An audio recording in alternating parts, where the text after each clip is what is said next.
चेतावनी, केवल वयस्कों के लिए। सावधान, इस वीडियो में 18 जोड़ वयस्क विषय, कड़क भाषा और जटिल कहानियां शामिल हैं, जो विशेष रूप से केवल परिपक्व दर्शकों के लिए है। ये सामग्री केवल शैक्षिकी और मनोरंजन के उद्देश्य से एक रचनात्मक प्रस्तुति है। इसमें दिखाए गए सभी पात्र और घटनाएं काल्पनिक हैं या साहित्यिक विश्लेषण का हिस्सा है। दर्शक इसे अपनी जिम्मेदारी और जोखिम पर देखें। यदि आपकी आयु कानूनी सीमा से कम है या आप ऐसे विषयों के प्रति संवेदनशील हैं, तो कृपया अभी इस वीडियो को छोड़ दें। अध्याय 11, स्कूल के रवैये में दो स्तरीय उलटफेर। अंडरस्कोर 1। अनुवादक 54,96,339। सहपाठियों को धमकाना, स्कूल में बदमाशी। इस तरह की सामग्री पर पहले कभी अभिभावक शिक्षक बैठक में चर्चा नहीं की गई थी। आगे की पंक्ति में बैठे एक अभिभावक खुद को रोक नहीं सके और पूछा, मिस्टर वांग, इससे आपका क्या मतलब है? क्या हमारी कक्षा को स्कूल में बदमाशी से कोई समस्या है? यहाँ बैठे सभी माता पिता का एक ही बच्चा था, जिसे उनकी आंखों के तारे की तरह नहीं माना जाता। ये सुनकर कि उनके बच्चे को धमकाया जा सकता है, माता पिता के लिए शांत रहना मुश्किल था। कक्षा में चर्चा का माहौल शुरू हो गया। श्री वांग ने शांत भाव से हाथ उठाकर सभी को शांत होने का संकेत दिया। जब पूरी तरह शांति हो गई, तो उसने जारी रखा, हालांकि यह बदमाशी के स्तर तक नहीं बढ़ा है, किसी भी छोटे संकेत पर ध्यान देने लायक है।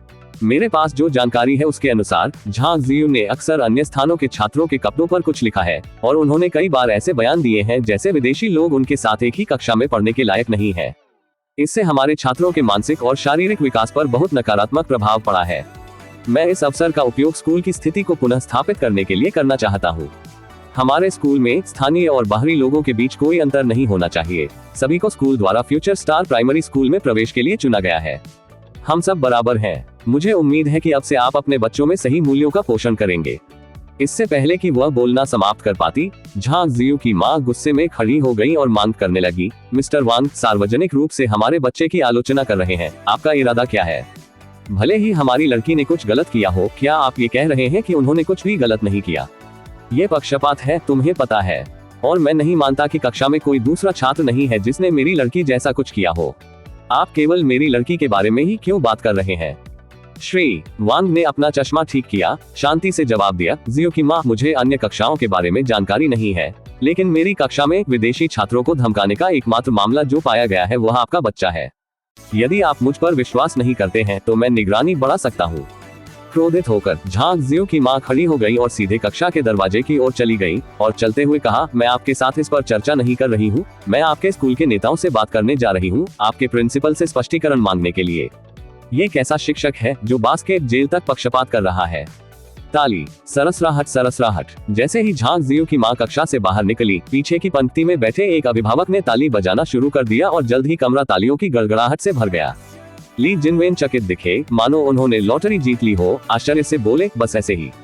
मुद्दा सुलझ गया। लिन मो ने मुस्कुराते हुए अपनी नाक को छुआ, ऐसा लगता है जैसे मामला सुलझ गया है। ...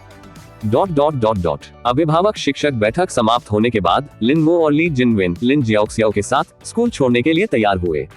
जैसे ही वे कक्षा से बाहर निकले, होमरूम शिक्षक श्री वांग मुस्कुराते हुए आए, मिस्टर और मिसेज लिन जियाओक्सियाओ, क्या आप कृपया एक पल के लिए मेरे साथ आ सकते हैं? कुछ ऐसी बात है जिस पर मैं आपसे चर्चा करना चाहूंगा।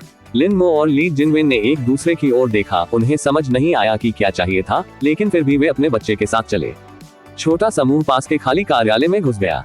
कार्यालय का दरवाजा बंद करने के बाद श्री वांग ने उन्हें संबोधित किया, लिन जियाओक्सियाओ की मां, लिन जियाओक्सियाओ के पिता, क्या आपके जियाओक्सियाओ ने किसी सार्वजनिक भाषण प्रशिक्षण कक्षा में भाग लिया है? नहीं, ली जिनवेन ने हैरानी से अपना सिर हिलाते हुए कहा। लिन मो ने लिन जियाओक्सियाओ के सिर को थपथपाया और मुस्कुराते हुए कहा, ये बच्चा हमेशा मिलनसार रहा है, बात करना पसंद करता है। अगर वह कक्षा में बहुत ज्यादा बात कर रही है तो घर पहुंचने पर मैं उसे डांटूंगा। ली जिनवेन ने भी गंभीरता से कहा, जियाओक्सियाओ, क्या आप कक्षा में अत्यधिक बात कर रहे हैं, शिक्षक के व्याख्यान को बाधित कर रहे हैं? लिन जियाओक्सियाओ का चेहरा शिकायत से भर गया और वह रोते हुए स्वर में बोली, मुझे नहीं पता, मुझे नहीं पता। श्री वांग ने तुरंत स्पष्ट किया, आपने गलत समझा है। मैं लिन जियाओक्सियाओ की आलोचना नहीं करना चाहता। इसके विपरीत उनका प्रदर्शन काफी अच्छा है। मैंने देखा है कि जियाओक्सियाओ की बोलने की क्षमता बहुत प्रभावशाली है। शिक्षा ब्यूरो द्वारा आयोजित एक प्राथमिक विद्यालय भाषण प्रतियोगिता आ रही है और मैं इसके लिए जियाओक्सियाओ की सिफारिश करना चाहता हूँ। मैं आपकी राय जानना चाहता था। क्या? ये सुनकर ली जिनवेन और लिन जियाओक्सियाओ दोनों ने सदमे में अपना मुंह खोल दिया। ऐसी प्रतियोगिताओं में भाग लेने के अवसर कभी कभी स्कूल के भीतर आते थे, लेकिन वे आमतौर पर केवल अफवाहें थी। वास्तव में पंजीकरण करने और भाग लेने का अवसर कभी नहीं मिला। और अब स्कूल सक्रिय रूप से उन्हें यह मौका दे रहा था। यह अविश्वसनीय रूप से आश्चर्यजनक था। श्री वांग ली जिनवेन की प्रतिक्रिया से आश्चर्यचकित नहीं हुए और समझाते रहे, प्रतियोगिता अभ्यास करने का एक शानदार अवसर है। यदि आप एक स्थान जीतने में सफल हो जाते हैं तो प्रवेश परीक्षा के बाद ज़ियाओक्सियाओ के पब्लिक मिडिल स्कूल में प्रवेश पाने की संभावना काफी बढ़ जाएगी। आखिरकार, जैसा कि आप जानते हैं, हर साल बहुत सारे लोग पब्लिक स्कूलों के लिए आवेदन करते हैं। यहाँ तक कि 120 अंक प्राप्त करने वाले विदेशियों को भी चयन की एक श्रृंखला से गुजरना पड़ता है। ली जिनवेन और लिन मो इसे अच्छी तरह से समझते थे। मिडिल स्कूल एक अत्यंत महत्वपूर्ण चरण है और रक्षासा शहर में पब्लिक मिडिल स्कूल अपने छात्र प्रवेश के बारे में सबसे अधिक ध्यान रखते हैं। छात्रों की अच्छी संख्या के बिना हिंगशुई मिडिल स्कूल भी विफल हो जाएगा। तो आप ये कैसे निर्धारित करेंगे कि छात्र प्रवेश अच्छा है या नहीं? एक पहलू निश्चित रूप से प्राथमिक विद्यालय में प्रदर्शन है, लेकिन जब ग्रेड सभी स्वीकार्य होते हैं तो मुख्य मानदंड ये बन जाता है कि माता पिता शिक्षा में कितना निवेश करने को तैयार है। माता पिता के निवेश इरादों का सबसे अच्छा प्रतिबिंब बच्चे की विशिष्टताएं हैं, उन्होंने किन प्रतियोगिताओं में भाग लिया है और उन्होंने कौन सी रैंकिंग हासिल की है। इसलिए शिक्षा से असंबंधित लगने वाली प्रतियोगिताएं हमेशा माता पिता के लिए युद्ध का मैदान रही है। कुछ और आधिकारिक प्रतियोगिता स्लॉट भी सामने आए जहां प्रवेश के लिए भुगतान करना पड़ता था। ये ठीक इसलिए था क्योंकि वह इतने विकृत शैक्षणिक माहौल में था कि जब होमरूम शिक्षक ने अपनी बेटी को प्रतिस्पर्धा करने के लिए पहल की तो ली जिनवेन को बहुत आश्चर्य हुआ। जब ली जिनवेन अपनी बेटी की ओर मुड़े तो उन्होंने मुस्कुराते हुए पूछा, ज़ियाओक्सियाओ, क्या आप भाषण प्रतियोगिता में भाग लेना चाहती हैं? लिन मो ने थोड़ी जलन के साथ असहायता से अपना सिर हिलाया और हल्के से कहा, देखो तुम कितने चिंतित हो। ये बहुत अचानक है। ज़ियाओक्सियाओ को घर जाकर इस पर विचार करने की जरूरत है। आप सहमत हैं, है ना मिस्टर वांग? हे, आप इतना बड़ा अवसर पाने के लिए कड़ी मेहनत कर रहे हैं। क्या आप जानते हैं कि कितने माता पिता इस अवसर के लिए जान दे देंगे, यहाँ तक कि इसके लिए भुगतान करने को भी तैयार होंगे? आंतरिक रूप से श्री वांग ने शाप दिया, लेकिन उसके चेहरे पर अभी भी एक चमकती मुस्कान थी और उसने अपना चश्मा ठीक किया और कहा, मिस्टर लिन सही कह रहे हैं, बच्चे को इस पर विचार करने दे। ज़ियाओक्सियाओ, क्या आप कल कक्षा के दौरान अपने शिक्षक को उत्तर दे सकते हैं? उस समय वह खुद पूरी तरह से चकित थी। उसे कुछ भी पता नहीं था कि प्रिंसिपल क्या सोच रहे थे, जो अचानक अपनी कक्षा में दूसरे क्षेत्र के एक बच्चे के लिए इतनी चिंता दिखा रही थी। नामांकन करते समय स्कूल ने अभिभावकों की व्यापक जांच की। नामांकन के बाद उन्होंने बच्चों से माता पिता के बारे में अधिक पृष्ठभूमि की जानकारी भी प्राप्त की। श्री वांग को अच्छी तरह से याद है कि जब बच्चों को उनकी पारिवारिक कार का प्रतीक चिन्ह बनाने के लिए कहा गया था तो लिन ज़ियाओक्सियाओ ने एक स्पैरो इलेक्ट्रिक स्कूटर बनाया था। ये बिल्कुल एक जुड़े हुए परिवार की पहचान नहीं है, लेकिन इसमें कोई मदद नहीं कर रहा था। चूंकि प्रिंसिपल ने बोल दिया था, इसलिए उन्हें उसका पालन करना पड़ा। ममहम, लिन ज़ियाओक्सियाओ ने जोर देकर सिर हिलाया। लिन मो ने अपनी बेटी का हाथ पकड़कर हाथ हिलाया और कहा, अलविदा मिस्टर वांग। ज़ियाओक्सियाओ, अपने शिक्षक को अलविदा कहो। अलविदा गुरुजी, अलविदा। सड़क पर सुरक्षित रहें। 15 मिनट बाद लिन मो ने हलचल भरी सड़क पर स्पैरो इलेक्ट्रिक स्कूटर चलाया। लिन ज़ियाओक्सियाओ उनके पीछे बैठे थे और उनकी पत्नी सामने। उनके चेहरे खुशी से चमक रहे थे। 3 लोगों का परिवार शुद्ध आनंद में था। उसके पास बहुत कम संपत्ति थी और इस second hand sparrow electric scooter ने उनके जीवन की सारी खुशियां ले ली। हनी, बताओ, तुमने प्रिंसिपल से आखिर किस बारे में बात की? मैंने तो बस सच कहा। सच में? क्या तुमने उसे पैसे दिए? क्या मेरे पास पैसे हैं? इसके अलावा क्या वह हमारे पास जो थोड़ा बहुत है उसकी भी परवाह करेगी? जोड़े की आवाजें बहुत धीमी थी, लगभग एक दूसरे के कानों में फुसफुसा रहे थे और हवा के शोर के साथ पीछे बैठे लिन ज़ियाओक्सियाओ मुश्किल से उन्हें सुन सके।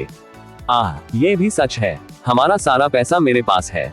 फिर मैं वास्तव में उत्सुक हूँ कि आपने प्रिंसिपल को हमारी मदद करने के लिए कैसे मना लिया। सचमुच जानना चाहते हो? हाँ, मैंने हैंडसम मैन कार्ड खेला। इसे काट दो, साफ आओ। हाँ, ठीक है। ये वास्तव में एक संयोग था। मैं एक दिन होम इन के पास से गुजरा और मैंने प्रिंसिपल को एक युवक के साथ होटल में घुसते देखा। मैं नहीं बता सकता कि क्या वह उसका पति था, लेकिन क्या एक विवाहित जोड़े को छिपकर घूमने की जरूरत होगी? इसके अलावा इतना गुप्त होने की कोई जरूरत नहीं है, इसलिए मैंने आज उसे धोखा देते हुए कहा, आप नहीं चाहेंगी कि आपका रहस्य आपके पति को पता चले, क्या आप? और मुझे आश्चर्य हुआ, ये काम कर गया। क्या वास्तव में ऐसा ही हुआ? मानो यह नकली हो। मेरे पास कोई विकल्प नहीं था और मुझे ऐसी रणनीति का सहारा लेना पड़ा। हम इसके साथ कानून नहीं तोड़ रहे हैं, है ना? हम कौन सा कानून तोड़ सकते हैं? इसके अलावा मैंने उसे ब्लैकमेल नहीं किया, मैंने बस उससे ज़ियाओक्सियाओ को धमकाए जाने के मामले को देखने के लिए कहा था। सही, इसमें कोई आश्चर्य नहीं कि हमारे आमतौर पर भूत होमरूम शिक्षक आज इतने विनम्र थे। प्रिय, तुमने सचमुच इसे कर दिखाया। मैं हैरान था कि आपने अचानक प्रिंसिपल से बात करने की पेशकश क्यों की। तो आपकी आस्तीन में एक इक्का था। अरे बिल्कुल ठीक है, इसके बारे में बहुत हो गया। ज़ियाओक्सियाओ, आज रात तुम्हें क्या खाने का मन है? आप मैकडॉनल्ड्स या अपना पसंदीदा मसालेदार हॉट पॉट चुन सकते हैं। वयस्क चुनाव करते हैं, बच्चे सब कुछ चाहते हैं। मुझे भी एक आइस कोक चाहिए मूवी देखने के लिए, और भी बहुत कुछ। अध्याय 12 इंटेलिजेंस सिस्टम दूसरी बार ताज़ा हुआ। अनुवादक 54,96,339। एक दुर्लभ पारिवारिक सैर पर सभी लोग उत्साहित थे, विशेष रूप से लिन जियाओक्सियाओ, जो ली जिनवेन के फोन का इस्तेमाल करते हुए लगातार वीडियो और तस्वीरें खींचते थे, दिन के हर एक विवरण को रिकॉर्ड करने के लिए उत्सुक थे। जब वे घर लौटे तो रात के 11 बज चुके थे। वाह, मैं बहुत थक गया हूँ। विभिन्न बैग रखने के बाद लिन मो सोफे पर बैठ गई और बुदबुदाया, मैं वास्तव में समझ नहीं पा रही हूँ कि तुम महिलाएं खरीदारी से इतनी उत्साहित क्यों हो जाती हो, जैसे कि तुम्हें मुर्गे के खून का इंजेक्शन लगा दिया गया हो। जियाओक्सियाओ, क्या तुम बिल्कुल भी थके नहीं हो? लिन जियाओक्सियाओ ने गंभीरता से अपना सिर हिलाया, बिल्कुल नहीं थकती। जब मैं माँ और पिताजी के साथ होती हूँ तो थकती नहीं हूँ। ये सुनकर लिन मो का मुंह थोड़ा सिकुड़ गया और बिजली की गति से उसने अपने मोजे उतार दिए और कहा, चूंकि तुम थके नहीं हो, आज मोजे धोने का काम तुम्हारा है।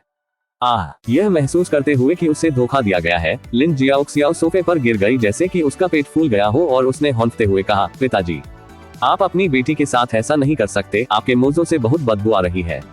उनसे बदबू नहीं आती। लिन मो ने भौहें चढ़ा ली और गंभीरता से कहा, इतने सालों से वही गंध आ रही है।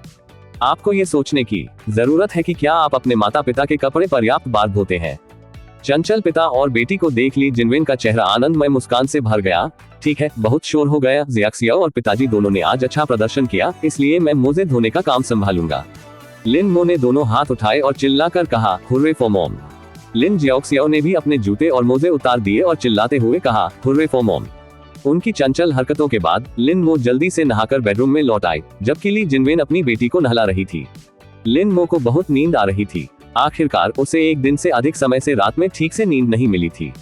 उसने बगल में लगे चार्जिंग फोन को उठाकर उस पर नजर डाली तो रात के 11:40 बज रहे थे। खुफिया तंत्र को ताज़ा करने का समय। लगता है आधी रात से पहले सोना अब असंभव है। लिन मो ने जिम्हाई ली और कुछ समय बचाकर उन्होंने वीचैट की जांच करना शुरू कर दिया। सबसे पहले कार्य समूह चैट थी। समूह एक मुद्दे पर चर्चा कर रहा था, झांग तियानचेन कहाँ गया था। एक वयस्क व्यक्ति पूरे दिन के लिए गायब हो गया था, अपने किराए के स्थान पर नहीं मिला और उसका फोन बंद था, जिससे उनके मालिक बेहद चिंतित हो गए थे। वह सुबह सबसे पहले पुलिस को इसकी सूचना देने की तैयारी भी कर रहा था।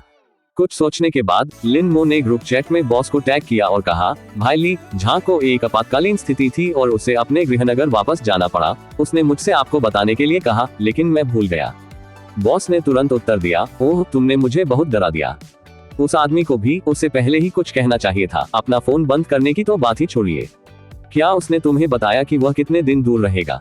उनके उद्योग ने बहुत अधिक स्वतंत्रता की अनुमति दी। आमतौर पर बॉस उपलब्ध लोगों को काम निपटाने के लिए सूचित करेगा और भुगतान सभी के बीच साझा किया जाएगा। साथ ही बॉस एक छोटा सा सूचना शुल्क लेगा। इस प्रकार ऐसी स्थितियां होना आम बात थी जहां लोगों तक नहीं पहुंचा जा सकता था। कितने दिन हो जाएंगे उसे गए हुए? लिन मो को नहीं पता था कि वेश्याओं की याचना करने पर किसी को कितने दिनों तक हिरासत में रखा जा सकता है। एक पल सोचने के बाद उन्होंने जवाब दिया, निश्चित नहीं, ऐसा लगता है कि उनके चाचा ससुर का निधन हो गया है। वह शायद कम से कम कुछ हफ्तों तक व्यस्त रहेंगे। बॉस, ठीक है, मैं समझ गया। वैसे कल सुबह शीट सामग्री ढोने का काम है, क्या आप खाली हैं? भले ही उन्होंने सिस्टम सक्रिय कर दिया था, लिन मो अभी अपनी मूल नौकरी छोड़ने की योजना नहीं बना रहे थे। थोड़ा और कमाना हमेशा स्वागत योग्य था और इस तरह का पैसा ठोस रूप से कमाया हुआ लगता था। यदि खुफिया तंत्र ने भविष्य में पैसा कमाने के बारे में जानकारी नहीं दी तो उसे आय से नहीं काटा जाएगा। इसे ध्यान में रखते हुए लिन मो ने निर्णायक रूप से उत्तर दिया, मैं स्वतंत्र हूँ, बस मुझे पता और समय बाद में भेजे। कार्य समूह चैट छोड़ने के बाद लिन मो ने नीचे स्क्रॉल किया और पाया कि पारिवारिक समूह चैट भी हलचल भरी थी। उनके संदेशों को देखकर उन्हें पता चला कि उनके एक चचेरे भाई ने हाल ही में BMW 3 सीरीज सेडान खरीदी थी। समूह में हर कोई मजाक में उससे लाल पैकेट भेजने और उन्हें भोजन कराने के लिए कह रहा था। एक कमजोर माँ व्यापार करने लगती है, एक मजबूत पिता अदालत में सहायक बन जाता है। परिवार की उम्मीदें गृहनगर से जुड़ी रहती हैं, गरीब दूर दूर तक यात्रा करते हैं। लिन मो के इस चचेरे भाई के पास घर पर कुछ नींव थी और वह हमेशा रिश्तेदारों के सामने परिवार का गौरव रहा था। हर साल वसंत महोत्सव या किंगमिंग महोत्सव के दौरान अपने गृहनगर लौटते समय चचेरा भाई खाने की मेज पर कृपालु रवैया अपनाता था, लिन मो को आचरण करना सिखाता था और उससे कहता था कि यदि वह राक्षस शहर में नहीं आ सका तो वह उसका अनुसरण कर सकता है। ऐसा लगता था कि विदेश में काम करने वाले हर परिवार का चरित्र ऐसा ही था। लिन मो बहुत पहले ही इसका आदी हो गया था। लेकिन सच कहूं तो हर बार जब वह दूसरों को बेहतर से बेहतर होते देखता था, जबकि वह और उसकी पत्नी अभी भी आजीविका कमाने के लिए किराए के कमरे में रहते थे, तो लिन मो का मूड अनिवार्य रूप से भारी हो जाता था। जब तक मैं खुफिया प्रणाली का अच्छा उपयोग करता हूं, ऐसे दिन जल्द ही समाप्त हो जाने चाहिए। लिन मो के चेहरे पर आत्मविश्वास की झलक दिखाई दी। वह फैमिली ग्रुप चैट पेज से बाहर निकल गया, धीरे से अपनी आंखें बंद कर ली और 12 बजे के आने का इंतजार करने लगा। धीरे धीरे समय बीतता गया और जब सेकंड की सुई, मिनट की सुई और घंटे की सुई एक बार फिर से आपस में जुड़ी, तो लिन मो के दिमाग में एक सुखद इलेक्ट्रॉनिक स्वर गूंज उठा। डिंग, आज की बुद्धि ताजा हो गई है। 1. आपने कल पारिवारिक चैट समूह देखा और संबंधित जानकारी प्राप्त की। एक टोइंग टीम आज रात 10 बजे लिन चांगू की 3 सीरीज BMW सेडान को पिछले दरवाजे से खींचकर ले जाएगी। 2. आपने कल झांग तियानचेन के साथ फोन पर बात की और संबंधित जानकारी प्राप्त की। झांग तियानचेन पर 2000 युआन का जुर्माना लगाया गया और याचना के प्रयास के लिए 5 दिनों के लिए हिरासत में लिया गया। 3. आपने कल अंतर्राष्ट्रीय समाचारों पर ध्यान दिया और संबंधित खुफिया जानकारी प्राप्त की। मित्र सेनाएं जल्द ही ओल्ड स्ट्रीट क्षेत्र पर कब्जा कर लेंगी और जंगल में बड़ी मात्रा में जंगली उपकरणों की खोज करेगी। 4. आप कल वांडा प्लाजा गए और संबंधित खुफिया जानकारी प्राप्त की। आपकी सहपाठी जू यानली कल दोपहर को नौकरी के लिए साक्षात्कार के लिए वांडा प्लाजा जाएगी। 5. आप कल एक कंप्यूटर स्टोर से गुजरे और संबंधित जानकारी प्राप्त की। विशेष कारणों से उपभोक्ता फ्लैगशिप ग्राफिक्स कार्ड RTX 4090 में बड़े पैमाने पर उतार चढ़ाव का अनुभव होगा। 6. आपने कल मौसम का पूर्वानुमान देखा और संबंधित जानकारी प्राप्त की। राक्षस शहर की मौसम पूर्वानुमान प्रणाली बहुत बंद हो जाएगी और राक्षस शहर में आज रात 10 बजे अचानक बारिश होगी। 24 घंटे की बारिश 5 mm तक पहुंच जाएगी। फिर भी राक्षस शहर के मौसम पूर्वानुमान ने इसकी सूचना दी। एक स्पष्ट दिन।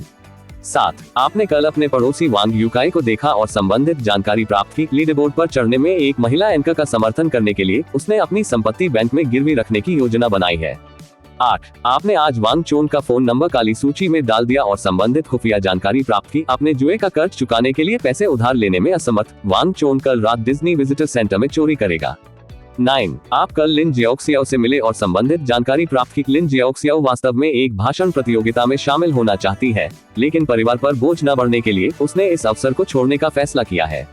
10. आप कल सुप्रसिद्ध मेजबान झो से मिले और संबंधित जानकारी प्राप्त की। झो उसके गुप्त रोमांस को उजागर करेगी। अध्याय 13 पर्याप्त रेटिंग। नई बुद्धि का उपयोग। अनुवादक 54,96,90,339। लिन चांगू की BMW 3 सीरीज वास्तव में गुप्त उपयोग के लिए एक कार है। यह उसकी दिखावा करने की प्रवृत्ति के बिल्कुल अनुरूप है। लिन मो ने खुफिया जानकारी के पहले टुकड़े को देखा और विचार किया कि वाहन को खींचे जाने के बारे में अपने चचेरे भाई को सूचित किया जाए या नहीं। हालांकि उन्होंने तुरंत इस विचार को खारिज कर दिया। सबसे पहले वह जानकारी के स्रोत की व्याख्या नहीं कर सके। दूसरे, वह अपने चचेरे भाई के चरित्र को अच्छी तरह जानता था। कार को खींचे जाने की तुलना में वह शायद अपने सामने चेहरा खोने से अधिक परेशान होगा। मदद करने की इच्छा छोड़े, दूसरों की नियति का सम्मान करे। इस तरह के रवैये के साथ लिन मो ने खुफिया जानकारी को ब्राउज करना जारी रखा। यह पता चला कि झांग तियानचेन को 5 दिनों की हिरासत मिली, जैसा उसने सोचा था। यह उनके लिए भी एक सबक था। जू यानली नौकरी खोजने के लिए वांडा जा रही है। क्या वह सान्या में छुट्टी पर नहीं है? लिन मो ने अपना सोशल नेटवर्क खोला, नीचे स्क्रॉल किया और जल्द ही जू यानली द्वारा कल दोपहर पोस्ट की गई उत्तम दोपहर की चाय की तस्वीर पाई। ऐसा लगता है जैसे हर कोई अपना व्यक्तित्व बनाने के लिए काफी उत्सुक है। लिन मो को अचानक एहसास हुआ कि इंटेलिजेंस सिस्टम ने उनके जीवन में सिर्फ बदलाव ही नहीं बल्कि और भी बहुत कुछ लाया है। महत्वपूर्ण बुद्धिमत्ता के बिना भी हर शाम अपने आसपास के लोगों की वास्तविक जीवन स्थितियों या रहस्यों पर नजर डालना काफी दिलचस्प था। इसे क्या कहते हैं? झांकती इच्छा। लिन मो मनोविज्ञान में अच्छे नहीं थे और उन्हें अपनी भावनाओं का वर्णन करने के लिए कोई सटीक शब्द नहीं मिल सका। उसने पढ़ना जारी रखा। युद्ध की खबरों को नजरअंदाज करने के बाद 4090 ग्राफिक्स कार्ड की संभावित कीमत में उतार चढ़ाव ने लिन मो को परेशान कर दिया। यह एक बहुत बड़ा व्यावसायिक अवसर था। अगर मैं कुछ 4090 ग्राफिक्स कार्डों का स्टॉक कर लूं, तो क्या मैं भाग्य नहीं कमाऊंगा? लिन मो शुरू में उत्साहित थे, लेकिन इस पर विचार करने के बाद उन्हें लगा कि यह अवसर वास्तव में उनके लिए उपयुक्त नहीं है। उसके पास केवल 1 लाख युआन ही थे। कुल मिलाकर वह केवल 1 दर्जन या अधिक से अधिक 4090 ग्राफिक्स कार्ड ही खरीद सका। वह राशि क्या कर सकती है? ग्रैंड जिया देश में ग्राफिक्स कार्ड बाजार पूरी तरह से अव्यवस्थित था। तथाकथित बाजार मूल्य केवल कुछ प्रमुख कार्ड डीलरों द्वारा बनी आम सहमति थी। यदि कीमतें नहीं बढ़ती और इसके विपरीत कीमतों में गिरावट होती, तो लिन मो के 1 लाख युआन पूरी तरह से बर्बाद हो जाते, उनके पूरे परिवार की बचत। इसके अलावा ग्राफिक्स कार्ड की कीमतों में वृद्धि और गिरावट और उनकी बिक्री कोई रातों रात नहीं हुई। इसे सुरक्षित रूप से खेलना बेहतर है। लिन मो ने अफसोस के साथ इस जानकारी को अलग रख दिया और आगे देखना जारी रखा। बाकी खुफिया जानकारी पैसे कमाने के सीधे तरीके की पेशकश नहीं करती थी, जिससे उन्हें कुछ हद तक निराशा हुई। ऐसा नहीं है कि हर दिन मेरा सामना खोए हुए कुत्तों से होता है, ठीक है। ज्यादातर समय जीवन बिल्कुल सामान्य होता है। सिस्टम इंटरफेस को बंद करने और कुछ नींद लेने की तैयारी करते समय लिन मो ने खुद को सांत्वना दी। लेकिन तभी अचानक उसकी नजर सबसे कम दिखाई देने वाली खुफिया जानकारी पर पड़ी। 6. आपने कल मौसम का पूर्वानुमान देखा और निम्नलिखित खुफिया जानकारी प्राप्त की। रक्षासा शहर की मौसम पूर्वानुमान प्रणाली बहुत गलत होगी।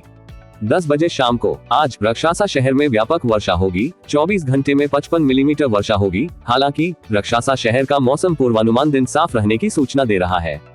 कल रात बारिश होने वाली है। क्या मौसम का पूर्वानुमान है कि आसमान साफ नहीं है?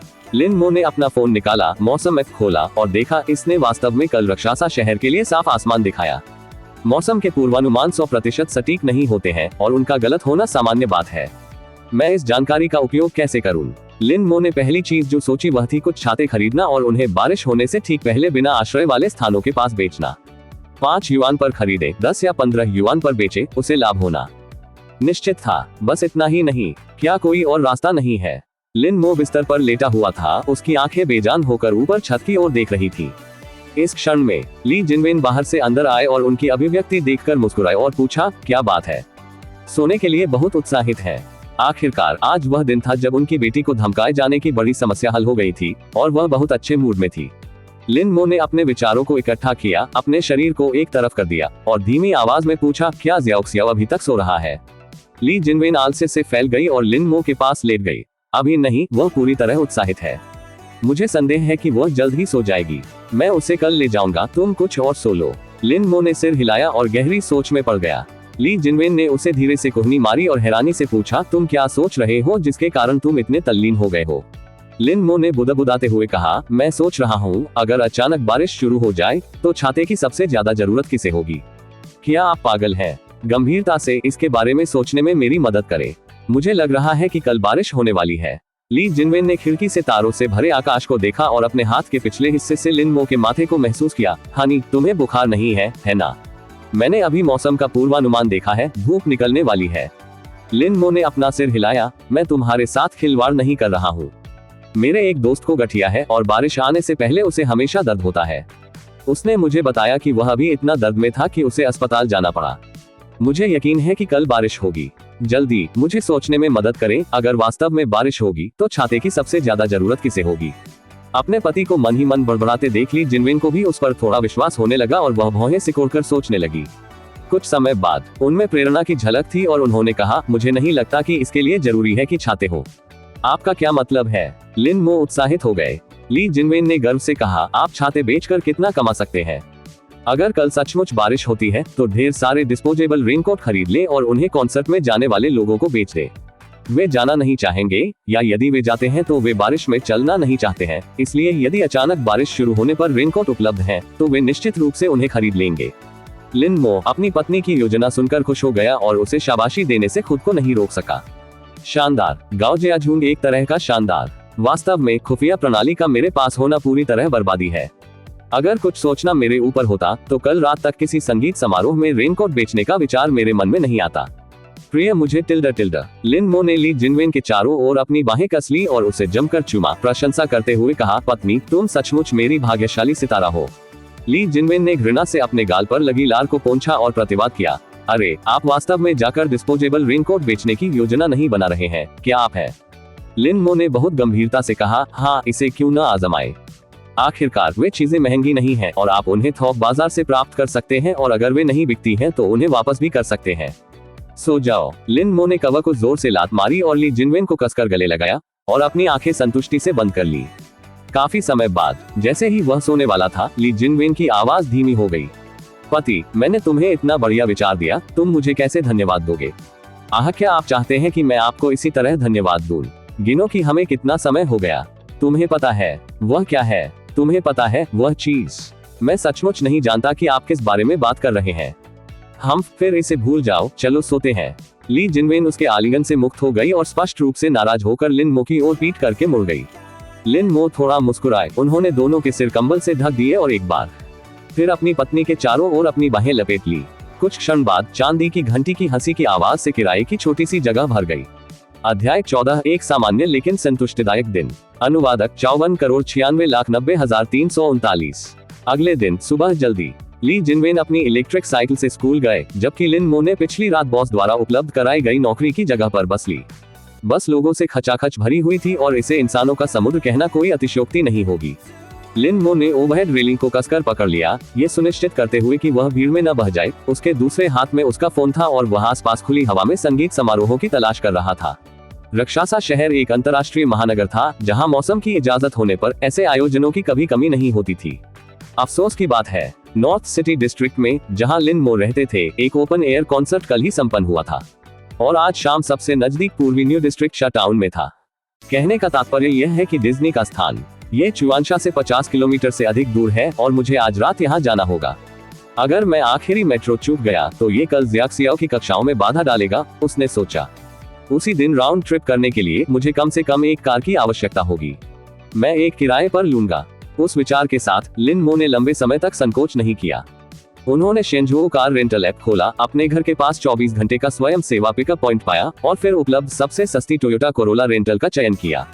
दैनिक किराए के शुल्क के लिए लागत 58 युआन थी, साथ ही 50 युआन मूल सेवा शुल्क, 20 युआन कार तैयारी शुल्क और व्यापक चिंता मुक्त प्रीमियम बीमा के लिए 90 युआन, कुल 218 युआन। यदि लिन मो 20 साल का होता तो उसने बिना सोचे समझे भुगतान कर दिया होता, लेकिन अब 30 साल की उम्र में कीमत देखने के बाद वह जियानियो ऐप पर गए, शेंझुओ कार रेंटल डिस्काउंट कूपन पर कुछ युआन खर्च किए और 180 युआन में कार बुक करने में कामयाब रहे। राक्षस जैसे महंगे शहर में वर्षों तक रहने के कारण लिन मो को रोजमर्रा की जिंदगी में पैसे बचाने के लिए विभिन्न छोटी छोटी तरकीबें खोजने का प्रशिक्षण मिला। कार बुक करने के बाद लिन मो ने कुछ देर तक जियानियो को खोजा और आधी कीमत पर 2 कॉन्सर्ट टिकट खरीदे, कुल 420 युआन खर्च किए। लिन जियाओक्सियाओ अभी भी काफी छोटा था, केवल 1.2 मीटर लंबा था, मुश्किल से मुफ्त प्रवेश और कुछ पैसे बचाने के लिए योग्य था। सभी आवश्यक तैयारियां करके बस अपने स्टॉप पर पहुंची। लिन मो लोगों के प्रवाह के साथ उतर गए और अपने बॉस के निर्देशों के अनुसार पास के एक खराब अपार्टमेंट परिसर में प्रवेश किया और तुरंत बिल्डिंग 4 यूनिट 2 अपार्टमेंट 602 ढूंढ लिया। खट खट खट खट। लगभग 50 साल की एक महिला ने दरवाजा खोला और लिन मो को ऊपर उठाया और पूछा, क्या आप यहाँ गाद साफ करने वाले हैं? गाद साफ करने का मतलब निर्माण का मलबा हटाना था। आमतौर पर निर्माण मलबे के एक बैग का वजन लगभग 100 पाउंड होता है। तीसरी मंजिल पर शुल्क 4 युआन से शुरू होता है, चौथी मंजिल पर 5 युआन से शुरू होता है और इसी तरह। लिन मो ने सिर हिलाया और विनम्रता से उत्तर दिया, हाँ वह मैं हूँ। ओह, तुम तो बहुत तेज दिखते हो, महिला ने अपने पीछे निर्माण कचरे के बैग की ओर इशारा करते हुए कहा। क्या उन्होंने आपको कीमत बताई? प्रति बैग 5 युआन, बस उन्हें कचरा ट्रक में ले जाएं। 5 युआन, और उसे उन्हें भी लोड करना पड़ा। इस कीमत में कुछ गड़बड़ थी। लिन मो ने समझाया, दीदी मैं उस कीमत पर काम नहीं कर सकता। छठी मंजिल पर प्रति बैग कम से कम 7 युआन होना चाहिए, अन्यथा कृपया किसी और को ढूंढ ले। वह अच्छी तरह से जानता था कि महिला कीमत कम करने की कोशिश कर रही थी और वह लंबे समय से अपने जीवन में इस तरह के लेन देन की आदी हो गई थी। वास्तविक जीवन टिकटॉक नहीं है, जहां उनके अनुभवों को लघु वीडियो के रूप में रिकॉर्ड करने से टिप्पणीकारों को सामूहिक रूप से उनके प्रति सहानुभूति होगी और वे उच्च कीमत पर उनकी सेवाएं लेने के लिए तैयार होंगे। लेकिन वास्तविक दुनिया में ऐसे कई लोग हैं जो करोड़ों डॉलर के घरों में रहते हैं, फिर भी मात्र पैसों के लिए मोलभाव करते हैं। कम से कम कई लोगों की नजर में उसके जैसा कोई व्यक्ति केवल कड़ी मेहनत करके प्रतिदिन कुछ सौ कमाता था, इसे एक अनुचित अस्तित्व माना जाता था। अधेड़ उम्र की महिला ने आश्चर्यचकित होकर कहा, ओह 7 युआन, इतने सारे बैग के साथ क्या वह 6 या 700 युआन नहीं होंगे? आप लोग जीवन जीना बहुत आसान बना देते हैं, है ना? अरे दोस्त, मुझे तुम्हारे साथ एक सौदा करने दो, प्रति बैग 6 युआन का क्या ख्याल है? हमारे यहाँ बहुत से लोग मरम्मत कार्य कर रहे हैं, आप उनके साथ सौदा करें और मैं ये सुनिश्चित करूंगा कि वे सभी बाद में आपके पास आए। क्या यह आपके लिए कुछ पैसे कमाने का अच्छा तरीका नहीं है? लिन मो ने दृढ़ता से अपना सिर हिलाया, बहन यह एक उद्योग मानक है, मैं नियम नहीं तोड़ सकता। बाजार मूल्य को नहीं तोड़ा जाना चाहिए, अन्यथा समय के साथ चीजें और खराब हो जाएंगी, विशेषकर चूंकि यह काम आसान नहीं है। बोझ ढोकर अच्छी आमदनी कमाने की कोशिश करने वाले 100 लोगों में से 90 पहले 3 दिन भी नहीं टिक पाते। लिन मो की दृढ़ता देखकर अधेड़ उम्र की महिला ने अपना हाथ लहराया और कहा, ठीक है, प्रति बैग 7 युआन, लेकिन आपको दोपहर 2 बजे से पहले समाप्त करना होगा। यदि आप इलेक्ट्रीशियन और प्लम्बर के प्रवेश में देरी करते हैं तो मैं आपके वेतन से कटौती कर लूंगा। जरूर, मेरा काम लगभग 2 बजे पूरा हो जाएगा। अधेड़ उम्र की महिला के जाने के बाद लिन मो ने अपने कपड़े उतार दिए और केवल शॉर्ट्स में रह गए, फिर अपने कंधों पर एक तौलिया लपेटा और काम पर लग गए। भार ढोना थका देने वाला काम है। लिन मो, जिसका वजन केवल 140 पाउंड है, को एक बार में निर्माण कचरे के 2 बैग ले जाने पड़ते थे, जिसका मतलब है कि सीढ़ियों से लगभग 100 किलोग्राम वजन उठाना पड़ता था। ऐसे काम की तीव्रता अकल्पनीय रूप से थका देने वाली होती है।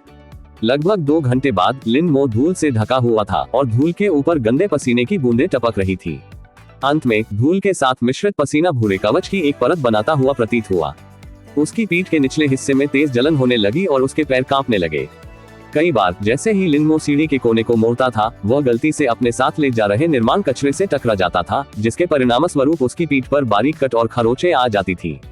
लेकिन लिन मो के लिए ये जीवन के सामान्य दर्द थे, इस पर उपद्रव करने लायक कुछ भी नहीं था। वाह, दोपहर 1:30 बजे तक भोजन के लिए भी रुके बिना लिन मो ने आखिरकार दिन का काम पूरा कर लिया। हालांकि जब हिसाब चुकाने का समय आया तो मुश्किल से खुश होने वाली मध्यम आयु वर्ग की महिला को अभी भी कई बहाने मिले। यह अच्छा नहीं किया गया, ये पर्याप्त साफ नहीं था और उसे 30 युआन का भुगतान किया, जिससे उसकी कमाई केवल 600 युआन से अधिक रह गई।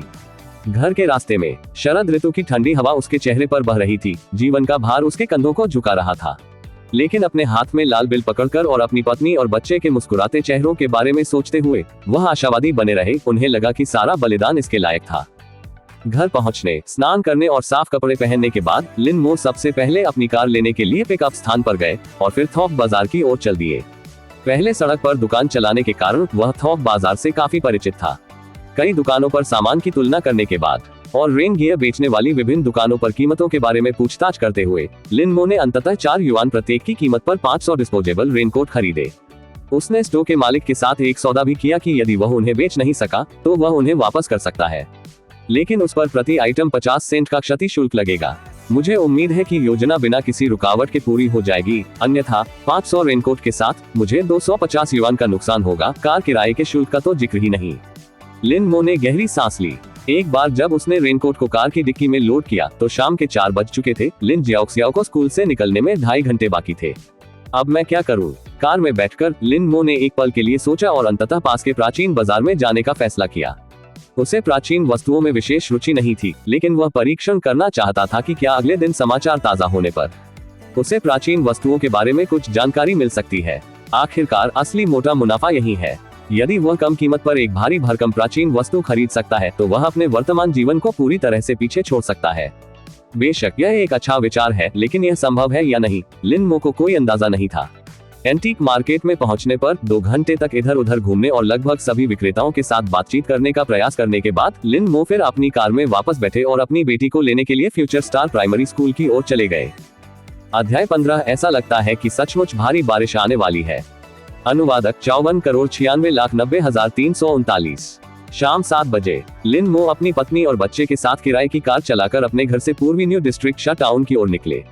जैसे ही वे शुरू हुए, यात्री सीट पर बैठी उनकी पत्नी जिन वेन ये पूछने के लिए इंतजार नहीं कर सकी, प्रिय मुझे सच बताओ, तुमने आज अचानक मुझे और बच्चे को एक संगीत कार्यक्रम में ले जाने के बारे में क्यों सोचा? लिन मो ने गर्व से मुस्कुराते हुए कहा, क्या आपने कल नहीं कहा था कि अगर अचानक बारिश होने लगे तो हम कॉन्सर्ट में रेनकोट बेच सकते हैं और कुछ पैसे कमा सकते हैं? पिछली रात सोने से पहले हुई बातचीत को याद करने से पहले जिन वेन एक पल के लिए स्तब्ध रह गई। उसने बादल रहित आकाश की ओर देखा और भौहें सिकोड़कर कहा, मैं तुम्हारे साथ मजाक कर रही थी, और मौसम को देखो, क्या ऐसा लग रहा है कि बारिश होने वाली है? क्या ये बकवास नहीं है? एक कार किराए पर लेना और थोक में रेनकोट खरीदना, इसकी लागत कितनी होगी? उस पैसे से हम जियाक्सियाओ के लिए एक व्यक्तिगत भाषण शिक्षक प्राप्त कर सकते हैं ताकि उसे उसकी प्रतियोगिता में बेहतर प्रदर्शन करने में मदद मिल सके। लिन मो अपनी पत्नी की मनोदशा को अच्छी तरह समझते थे। ईमानदार रहना। अगर आज के मौसम में सिस्टम द्वारा प्रदान की गई खुफिया जानकारी न होती तो लिन मो को खुद विश्वास नहीं होता कि आज रात अचानक बारिश हो सकती है। चिंता मत करो, मेरी अंतरात्मा पर भरोसा करो, उन्होंने आश्वासन दिया।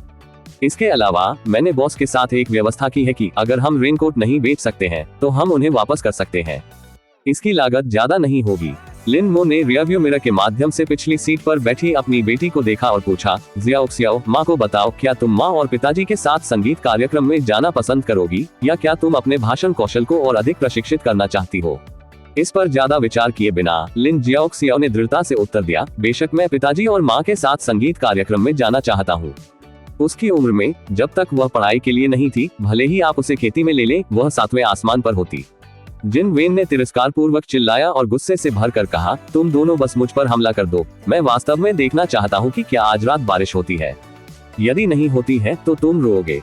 लिन मो ने भौहें टेढ़ी की और निडरता से जवाब दिया, अगर बारिश हुई तो क्या होगा? जिन वेन, अगर बारिश होती है तो आप जो कहेंगे वही होगा। लिन मो के मन में एक विचार आया, ये कैसा रहेगा? अगर बारिश होती है तो तुम्हें मेरा एक अनुरोध स्वीकार करना होगा। सौदा? कौन सा अनुरोध? समय आने पर मैं तुम्हें बताऊंगा। अगर बारिश नहीं हुई तो क्या होगा? अगर बारिश नहीं हुई, मैं 1 महीने के लिए लिन जियाओक्सियाओ से तुम्हारे मोजे धुलवाऊंगा। पिताजी, आप मुझे फिर से धोखा दे रहे हैं। क्या तरकीब है? आप भी बाहर जाकर मौज मस्ती करना चाहते हैं? क्या आप थोड़ा जोखिम नहीं ले सकते? ठीक है, मैं सचमुच देखना चाहता हूँ कि आप और आपकी बेटी किस तरह की तरकीबें अपना सकते हैं। कार का ब्लूटूथ चालू था, सुखदायक संगीत चल रहा था। ऐसा लग रहा था कि उन तीनों के पास बात करने के लिए अनगिनत विषय थे। एक समय की नीरस यात्रा खुशी और हंसी से भरी यात्रा में बदल गई। ... लगभग 1 घंटे बाद परिवार कॉन्सर्ट स्थल पर पहुंचा। हालांकि मौसम ठंडा होना शुरू हो गया था, फिर भी वहां बहुत सारे लोग थे और वातावरण बहुत जीवंत था। दूरी में देखते हुए रंग बिरंगी रोशनी से जगमगाता शानदार डिज्नी महल चकाचौंध चमक से जगमगा उठा। लिन जियाओक्सियाओ, लिन मो का एक हाथ और जिन वेन का दूसरा हाथ पकड़कर खुशी से चलते हुए साथ साथ चलते थे। कभी कभी दोनों पैरों से जमीन छोड़ देते थे। दूर महल की ओर देखते हुए उसने लालसा से कहा, पिताजी, क्या आप मुझे डिज्नी मनोरंजन पार्क में खेलने के लिए ले जा सकते हैं? डिज्नी की लागत वास्तव में उतनी अधिक नहीं है। यदि आप जियान्यू पर उनके रियायती टिकट खरीदते हैं तो 300 युआन पर्याप्त होंगे, लेकिन छुपी हुई लागतें बहुत ज्यादा थी। सबसे पहले, पार्क में बाहरी भोजन लाने पर प्रतिबंध है और अंदर की कीमतें बहुत महंगी हैं। यहाँ तक कि सबसे सस्ते ग्रिल्ड सॉसेज की कीमत भी 38 युआन है।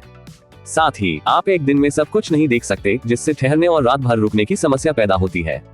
इसके अलावा 2 दिन काम न करने के कारण होने वाली आय की हानि को जोड़ दें और यह सब एक संख्या में जुड़ जाता है, जिससे उनके परिवार के लिए अलग होना बहुत मुश्किल हो जाता है। यदि यह अतीत में होता, भले ही लिन मो की इच्छा होती, तो उसके पास अतिरिक्त समय नहीं होता। अधिक पैसा कमाने के लिए उसे पूरे वर्ष में शायद ही कोई छुट्टी मिलती थी। यहाँ तक कि जब वह निर्माण कार्य नहीं कर रहा होता था, तब भी वह दैनिक भुगतान वाले लोडर के रूप में काम करने के लिए एक कुरियर सेवा बिंदु पर जाता था। हालांकि अब उनमें पहले से अधिक आत्मविश्वास था। निश्चित रूप से अगली बार जब हमें एक दिन की छुट्टी मिलेगी तो मैं आपको और माँ को मनोरंजन के लिए डिज्नी ले जाऊंगा, उन्होंने कहा। अपने पति को इतनी आसानी से सहमत होते हुए सुनकर ली जिनवेन ने तुरंत कहा, अरे अरे अरे, एक शर्त है। आपको अपनी अंतिम परीक्षा में अच्छे ग्रेड प्राप्त करने होंगे, फिर माँ और पिताजी आपको खेलने के लिए ले जाएंगे। लिन जियाओक्सियाओ के चेहरे पर मुस्कान पूरी तरह से खिली भी नहीं थी कि वह फिर से मुरझा गई। पत्नी, क्या हर चीज को पढ़ाई से जोड़ना जरूरी है? ऐसा कैसे नहीं हो सकता? वह अभी 3री कक्षा में है और केवल 2 वर्षों में वह जूनियर हाई तक पहुंच जाएगी। क्या होगा यदि उसके ग्रेड पर्याप्त अच्छे नहीं हैं और कोई भी स्कूल उसे नहीं चाहता है? इसके अलावा क्या हमें अपनी शिक्षा की कमी से काफी नुकसान नहीं हुआ है? क्या आप चाहते हैं कि जियाओक्सियाओ हमारा जीवन जीना जारी रखे? ये लगभग एक अनसुलझा विषय था और हर बार जब ये सामने आता था, लिन मो को नहीं पता था कि क्या कहना है। ली जिनवेन हमेशा से इतने मुखर नहीं थे। वह एक भोली लड़की हुआ करती थी जो रोमांस के लिए तरसती थी। उन्होंने 2 साल तक एक दूसरे को डेट किया और लगभग 10 साल तक उनकी शादी हो चुकी है। लिन मो ने एक बार शर्मीली और मासूम लड़की को एक गृहिणी बनते देखा, जो बाजार में मोलभाव करती थी, एक पैसे के लिए लड़ती थी और हर सिक्के को बेहद सावधानी से खर्च करती थी। यदि वे ऐसा कर सकते तो कौन बड़ा होना पसंद करेगा? ली जिनवेन भी एक ऐसी राजकुमारी बनना चाहती थी जो जीवन के तुच्छ मामलों की चिंता किए बिना हमेशा खुश रह सके, लेकिन उनकी रहने की स्थिति इसकी इजाजत नहीं देती थी। उस विचार के साथ लिन मो मुस्कुराए और ली जिनवेन और लिन जियाओक्सियाओ से कहा, आज का दिन मौज मस्ती का है, आइए इन दुखद चीजों के बारे में बात न करें। चलो चले और एक साथ आराम करें। टिकट जांच के बाद परिवार ने संगीत कार्यक्रम के मुख्य स्थल में प्रवेश किया। जल्द ही वे भीड़ की ऊर्जा से प्रभावित हो गए और अच्छा समय बिताने लगे। लगभग 2 घंटे तक बिना रुके खेलने के बाद थकी हुई तिकड़ी को आखिरकार आराम क्षेत्र में बैठने के लिए जगह मिल गई। वाह, ली जिनवेन ने अपने चेहरे से पसीना पोंछा और समय पर नजर डालते हुए कहा, प्रिय, लगभग 10 बज चुके हैं। क्या हमें घर चलना चाहिए? जियाओक्सियाओ का कल स्कूल है, आइए उसकी कक्षाओं में देरी न करें। लिन मो ने भी समय देखा और देखा कि रात के 9:55 बज रहे थे। अगर खुफिया तंत्र सही रहा तो करीब 5 मिनट में बारिश शुरू हो जानी चाहिए। वापस जाने की कोई जल्दी नहीं है। आह, क्या आप यहाँ हमारा मुख्य व्यवसाय भूल गए हैं? हम रेनकोट बेचने आए थे, याद है? जब तक उन्होंने रेनकोट का उल्लेख नहीं किया तब तक ठीक था, लेकिन एक बार जब उन्होंने ऐसा किया तो ली जिनवेन की भौहें सिकुड़ गईं। उसने त्याग की सांस लेते हुए कहा, पति, क्या ऐसा लग रहा है कि बारिश होने वाली है? मैं यहाँ रास्ते में 1 दर्जन से अधिक बार मौसम पूर्वानुमान की जांच कर चुका हूँ और ये लगातार साफ आसमान रहा है। यदि हम संगीत कार्यक्रम समाप्त होने के बाद चले जाते हैं तो निश्चित रूप से हम पर यातायात प्रभावित होगा। मैं आलोचना नहीं कर रहा हूँ, लेकिन रेनकोट खरीदने से पहले आप मुझसे चर्चा कर सकते थे। ये पैसे की बहुत बर्बादी है। वास्तव में रात का आसमान अभी भी साफ था, ऐसा नहीं लग रहा था कि बारिश होगी। जैसे ही लिन मो कुछ कहने ही वाला था, अचानक एक बड़ा काला बादल छा गया। उसके बाद बिजली का एक झटका आया जो रात के खामोश आसमान को चीरता हुआ निकल गया। ऐसा लग रहा था कि रास्ते में भारी बारिश हो रही है। अध्याय 16 आधे घंटे से अधिक 11,730 युआन का शुद्ध लाभ। _1 अनुवादक 54,96,90,339। अचानक गड़गड़ाहट सुनकर ली जिनवेन और लिन जियाओक्सियाओ दोनों क्षण भर के लिए स्तब्ध रह गए। क्या हो रहा है? क्या सचमुच बारिश होने वाली है? क्या ये कोई गलती हो सकती है? इस तरह का मौसम, बारिश कैसे हो सकती है? अभी कुछ देर पहले आकाश साफ था और बिखरे हुए तारे थे। हाँ, लिन मो ने अपनी उंगलियां चटकाई और दिल से हंसते हुए कहा, पत्नी, तुमने अभी क्या कहा? तुम्हारे पति ने तुम्हें स्पष्ट रूप से नहीं सुना। ओह, वो ली जिनवेन के पास शब्द नहीं थे। लिन जियाओक्सियाओ ने बड़ी उत्साहित आंखों से घूरते हुए कहा, पिताजी, मैं जा रहा हूँ। आप है मेरे हीरो। चापलूसी बहुत हो गई, जल्दी करो, जल्दी करो, जल्दी करो, हमें तेजी से आगे बढ़ने की जरूरत है। यहाँ से पार्किंग स्थल की दूरी है, हम मुख्य अवसर नहीं चूक सकते। लिन मो ने बहुत अच्छे मूड में लिन जियाओक्सियाओ को एक हाथ से उठाया और दूसरे हाथ से ली जिनवेन का हाथ पकड़कर कॉन्सर्ट हॉल से बाहर निकलने की ओर तेजी से बढ़ा। ली जिनवेन भी उत्साहित थे। एक अप्रत्याशित भारी बारिश का मतलब वास्तव में अप्रत्याशित वर्षा हो सकती है। आसमान गहरा होता जा रहा था और आयोजन स्थल के अंदर विक्रेता अपनी मेजें और कुर्सियां समेटते हुए मन ही मन कोसने लगे। जब तक लिन मो और उसका परिवार पार्किंग स्थल की ओर भागे, तब तक बारिश की तेज बूंदें गिरना शुरू हो गई थी। लिन मो ने ट्रंक खोला, पहले अपने लिए एक रेनकोट निकाला और फिर कहा, तुम दोनों कार में मेरा इंतजार करो और रेनकोट बेचने के बाद हम वापस चलेंगे। ली जिनवेन ने भी रेनकोट पहना और कहा, मैं आपकी मदद करूंगा। अन्यथा इतने सारे रेनकोट के साथ आपको उन सभी को हटाने में कितना समय लगेगा? लिन जियाओक्सियाओ भी उत्साहित थे और उन्होंने कहा, मैं भी मदद करना चाहता हूँ, मैं मदद करना चाहता हूँ। मौसम ठंडा हो गया था और बारिश से उनकी त्वचा पर ठंडक महसूस हो रही थी। लेकिन उस पल 3 लोगों के इस परिवार का मूड बहुत अच्छा था। यह एहसास जैकपॉट लगने जैसा था, जिससे सभी को ऐसा लग रहा था मानो उन्हें एड्रेनालाइन का इंजेक्शन लगा दिया गया हो। ठीक है, तो आइए हम सब एक परिवार के रूप में कार्य करें। लिन मो ने ट्रंक से रेनकोट के बक्से निकाले, उन्हें एक छोटी गाड़ी पर रखा जो उन्होंने पहले तैयार किया था, और फिर एलपे और वेचेट के लिए भुगतान कोड निकाले जो उसने पहले मुद्रित किए थे, उन्हें अपनी गर्दन के चारों ओर लटका लिया। चल दर। लिन मो ने गाड़ी को धक्का दिया। उनके बगल में ली जिनवेन थे और लिन जियाओक्सियाओ आगे चल रहे थे और तीनों का परिवार निकटतम कॉन्सर्ट हॉल से बाहर निकलने की ओर बढ़ रहा था। जब तक वे निकास संख्या 2 पर पहुंचे, लोगों का लगातार बाहर निकलना शुरू हो गया था। अधिकांश लोग मनोरंजन के लिए संगीत समारोह में आए थे और बिना किसी बड़े सितारे के प्रदर्शन के भारी बारिश के कारण कई लोगों को जाने की इच्छा हुई। जिनके पास कारें थी वे बेहतर स्थिति में थे। बाहर निकलते ही वे सीधे पार्किंग स्थल की ओर भागे। अन्य आगंतुक जिन्होंने मेट्रो लेने की योजना बनाई थी, कम भाग्यशाली थे। आखिरकार वहां से मेट्रो स्टेशन तक कम से कम 1 किलोमीटर की पैदल दूरी थी। वे वहां खड़े भी नहीं रह सकते थे। यदि बारिश नहीं रुकी तो हो सकता है कि उनकी घर जाने वाली आखिरी ट्रेन छूट जाए, जिससे मामला और जटिल हो जाएगा। अर्ग, मैंने तुमसे कहा था कि इस संगीत कार्यक्रम में मत आओ। वहां देखने के लिए क्या है? वहां कोई मूर्ति नहीं है और आपने आने पर जोर दिया। अब देखो क्या हुआ। प्रिय, मुझे नहीं पता था कि बारिश होगी। धिक्कार है, क्या मौसम के पूर्वानुमान ने यह नहीं कहा था कि यह साफ रहेगा? यह अभी भी कह रहा है कि यह स्पष्ट है। तो अब बारिश क्यों हो रही है? अब क्या करें? प्रिय, देखो कितनी तेज बारिश हो रही है। घर जाना छोड़कर मेरे घर क्यों नहीं आ जाते? मेरी घरेलू बिल्ली बैकफ्लिप कर सकती है। जबकि कुछ खुश थे और अन्य दुखी थे। बाहर निकलने पर गतिविधि में हलचल थी। जैसे ही लिन मो और उनके परिवार ने गाड़ी से रेनकोट उतारे, एक तेज तर्रार महिला ने तुरंत पूछा, माफ करें, क्या आप रेनकोट बेच रहे हैं? लिन जियाओक्सियाओ ने सिर हिलाया। हाँ सुंदर बहन, ये तो बहुत ही अच्छी बात है। महिला ने उत्सुकता से पूछा, एक के लिए कितना? मुझे एक चाहिए। लिन मो ने एक रेनकोट निकाला और उसे देते हुए मुस्कुराते हुए कहा, सुंदर, प्रत्येक के लिए 30 युआन। 30। महिला असंतुष्ट होकर रुकी। क्या ये डिस्पोजेबल रेनकोट के लिए सिर्फ कुछ युआन नहीं है? आप इसे इतना महंगा क्यों बेच रहे हैं? लिन मो, जो अभी भी मुस्कुरा रहे थे, ने उत्तर दिया, गुणवत्ता पर एक नजर डालें, लागत मूल्य 20 युआन से अधिक है। मुझे कुछ लाभ कमाने की जरूरत है ना? यह आश्वस्त करने वाला लग रहा था, लेकिन ऐसी कोई गुणवत्ता नहीं थी। दरअसल वे सिर्फ डिस्पोजेबल रेनकोट थे जिनकी कीमत कुछ युआन थी। लेकिन फिर भी कोई भी व्यवसाय बिना धोखे के नहीं है। यदि आप पैसे नहीं कमा सकते जब आप कमा सकते हैं, तो कार किराए पर लेने और टिकट खरीदने की परेशानी क्यों उठाएं? ठीक है, ठीक है, ठीक है। इतनी देर में यह आसान नहीं है। महिला कुछ और कहने ही वाली थी, लेकिन उसके बगल वाले आदमी ने तुरंत अपना फोन निकाला, कोड स्कैन किया और एक बार में भुगतान कर दिया। मैंने भुगतान कर दिया है, मुझे 3 रेनकोट दो। अली पे इनकमिंग भुगतान 90 युआन। लिन मो ने 3 रेनकोट निकाले और उन्हें सौंप दिए। महिला ने 30 युआन का भुगतान भी किया और एक रेनकोट भी ले लिया।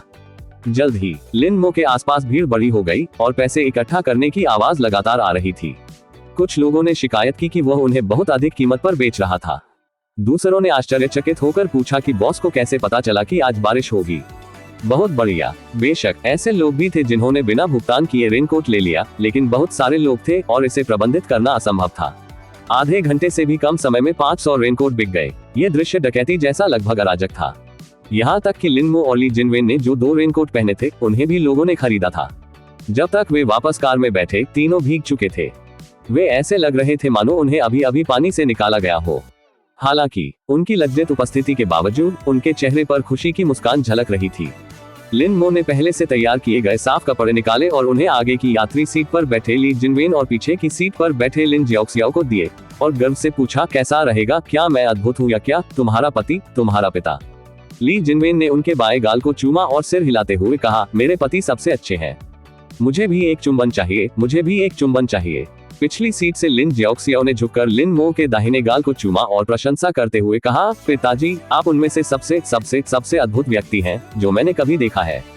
किसी और को नहीं पता था कि बारिश होने वाली है, केवल आपको पता था। मुस्कुराहट से भरे चेहरों के साथ सूखे कपड़े पहनकर और खुद को पोंछकर वे कार में घर की ओर चल पड़े। बारिश और तेज हो गई, जिससे बाहर की सड़क को स्पष्ट रूप से देखना लगभग असंभव हो गया। लेकिन तंग कार में लिन मो को अपने भविष्य के बारे में और अधिक आत्मविश्वास महसूस हुआ। ली जिनवेन ने दिन की कमाई देखने के लिए अपना मोबाइल फोन निकाला और मुस्कुराते हुए पूछा, पति, आपने लागत पर कितना खर्च किया? लिन मो ने एक पल के लिए सोचा और उत्तर दिया, मुझे लगता है 3000 युआन से कम। ली जिनवेन की मुस्कान इतनी चौड़ी थी कि वह लगभग अपना मुंह बंद नहीं कर पा रही थी और अपनी भौहें ऊपर उठाते हुए उसने कहा, तो फिर अनुमान लगाओ कि हमने कितना पैसा कमाया। लिन मो ने मोटे तौर पर एक संख्या का अनुमान लगाया, 8000 से अधिक। 10,000। अभी ये वास्तव में बहुत अव्यवस्थित था। सभी दिशाओं से लोग रेनकोट खरीदना चाहते थे। लिन मो को लगा कि ऐसे बहुत से लोग होंगे जो बिना पैसे दिए चुपचाप रेनकोट ले लेते होंगे। वह उन्हें उस स्थिति में नहीं रोक सकता था। साथ ही यदि कोई विवाद उत्पन्न हुआ होता तो यह संभव था कि विवाद में उसके सभी रेनकोट छीन लिए गए होते। कानून समाज के शासन का उल्लेख नहीं। किसी संगीत समारोह के खत्म होने के बाद क्या ढेर सारा सामान, तंबू और फोन खो नहीं जाते? लिन मो को आश्चर्य हुआ। ली जिनवेन ने उन्हें अपने फोन के कैलकुलेटर ऐप पर नंबर दिखाया और कहा, हमने कुल 14,730 युआन एकत्र किए हैं। आपके द्वारा बताई गई 3000 युआन लागत घटा दें और हमने 1 घंटे से भी कम समय में 11,730 युआन का लाभ कमाया है। ओह! लिन मो कुछ हद तक आश्चर्यचकित थे। उसने सोचा था कि कई लोग अराजकता का फायदा उठाएंगे। आज युवाओं की गुणवत्ता बहुत अच्छी है। हाँ, इतना कुछ बनाना बिल्कुल भी बुरा नहीं है। लिन मो हंसे। लिन जियोक्सियाओ ने ये भी कहा, 10,000 से अधिक? क्या ये पिताजी के लिए आधे महीने की आय के समान नहीं है? वाह, हमने केवल इतने कम समय के लिए बेचा। हे लड़की, ये याद रखो, ये व्यवसाय है। जो लोगों को तत्काल चाहिए उसे बेचो और तुम बहुत सारा पैसा कमा सकते हो। आपको कड़ी मेहनत से अध्ययन करने की जरूरत है। ज्ञान के साथ आप ऐसे अवसरों का और भी बेहतर तरीके से लाभ उठा सकते हैं। लिन मो ने लिन जियोक्सियाओ को कुछ सबक सिखाने का अवसर लिया। टास्क, पिछली बार जब मैं इतना खुश हुआ था तब हमारी शादी की रात उपहार के पैसे गिन रहा था। ली जिनवेन ने फोन रखा। आश्चर्य से उबरने में काफी समय लगा और खुद से बुदबुदाते हुए बोली, काश हम हर दिन इतना पैसा कमा सके तो ये बहुत अच्छा होगा। इस तरह हम जल्द ही राक्षस शहर में अपना खुद का घर बना सकते हैं।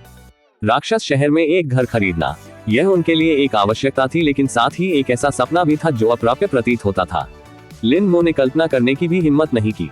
अगर सचमुच वह दिन आ गया, वह दृश्य कैसा होगा जब वह अपनी पत्नी और बच्चे को अपने घर में ले जाएगा। उस पल की कल्पना मात्र से ही उसकी आंखें थोड़ी लाल हो गई। लिन मो ने स्टीयरिंग व्हील को कसकर पकड़ लिया, एक गहरी सांस ली और विंडशील्ड के माध्यम से बाहर की तेज हवा और बारिश को गंभीरता से देखा और दृढ़ता से बुदबुदाया, चिंता मत करो पत्नी, भाग्य समय के साथ बदल जाता है, वह दिन दूर नहीं होगा। अध्याय 17। आज की बुद्धि ताजा हो गई है। अनुवादक 54,96,90,339। जब तक तीनों अपने आरामदायक छोटे घर में लौटे तब तक लगभग रात के 11 बज चुके थे। ली जिनवेन लिन जियोक्सियाओ को स्नान कराने के लिए ले गए। हालांकि उन्होंने सूखे कपड़े पहन लिए थे, लेकिन उन पर बारिश हो गई थी और सर्दी से बचने के लिए उन्हें जल्दी से धोना जरूरी था। विशेष रूप से शरद ऋतु और सर्दियों के आगमन के साथ जब सर्दी से पीड़ित लोगों की संख्या बढ़ जाती है तो कोई भी अधिक सावधान नहीं रह सकता है। इस बीच लिन मो खाने की मेज पर बैठे मीटुआन टेकआउट खोला और एक शानदार रात्रिभोज का ऑर्डर दिया। एक ओर उन्होंने रात का खाना नहीं खाया था और वास्तव में बहुत भूखे थे, और दूसरी ओर यह आज की कमाई का जश्न मनाने का एक तरीका भी था। उनके जैसे परिवार के लिए एक दिन में 10,000 युआन से अधिक कमाना केवल 2 बार हुआ था। एक बार आज था, दूसरी बार जब लिन मो खाना खाने के लिए बाहर गया और अगली मेज पर झगड़ा शुरू हो गया। उसने दयालुतापूर्वक हस्तक्षेप किया। अंत में बियर की बोतल से उसे चोट लगी और मुआवजे में 10,000 युआन प्राप्त हुए। तीनों का स्नान समाप्त होने के बाद टेकआउट आ गया था। भाप से भरी लहसुन क्रेफिश, मुंह में पानी ला देने वाली मिश्रित बारबेक्यू और वुसु बियर की कई बोतलें पूरी मेज को भर देती है। ली जिनवेन इच्छा से लार टपका रही थी, लेकिन फिर भी शिकायत करने से खुद को नहीं रोक सकी। देर रात खाने के लिए इतना कुछ क्यों खरीदे? बहुत अधिक खाने से जियाओक्सियाओ को अपच हो जाएगा। इससे कोई फर्क नहीं पड़ता, हम हर दिन इस तरह नहीं खाते।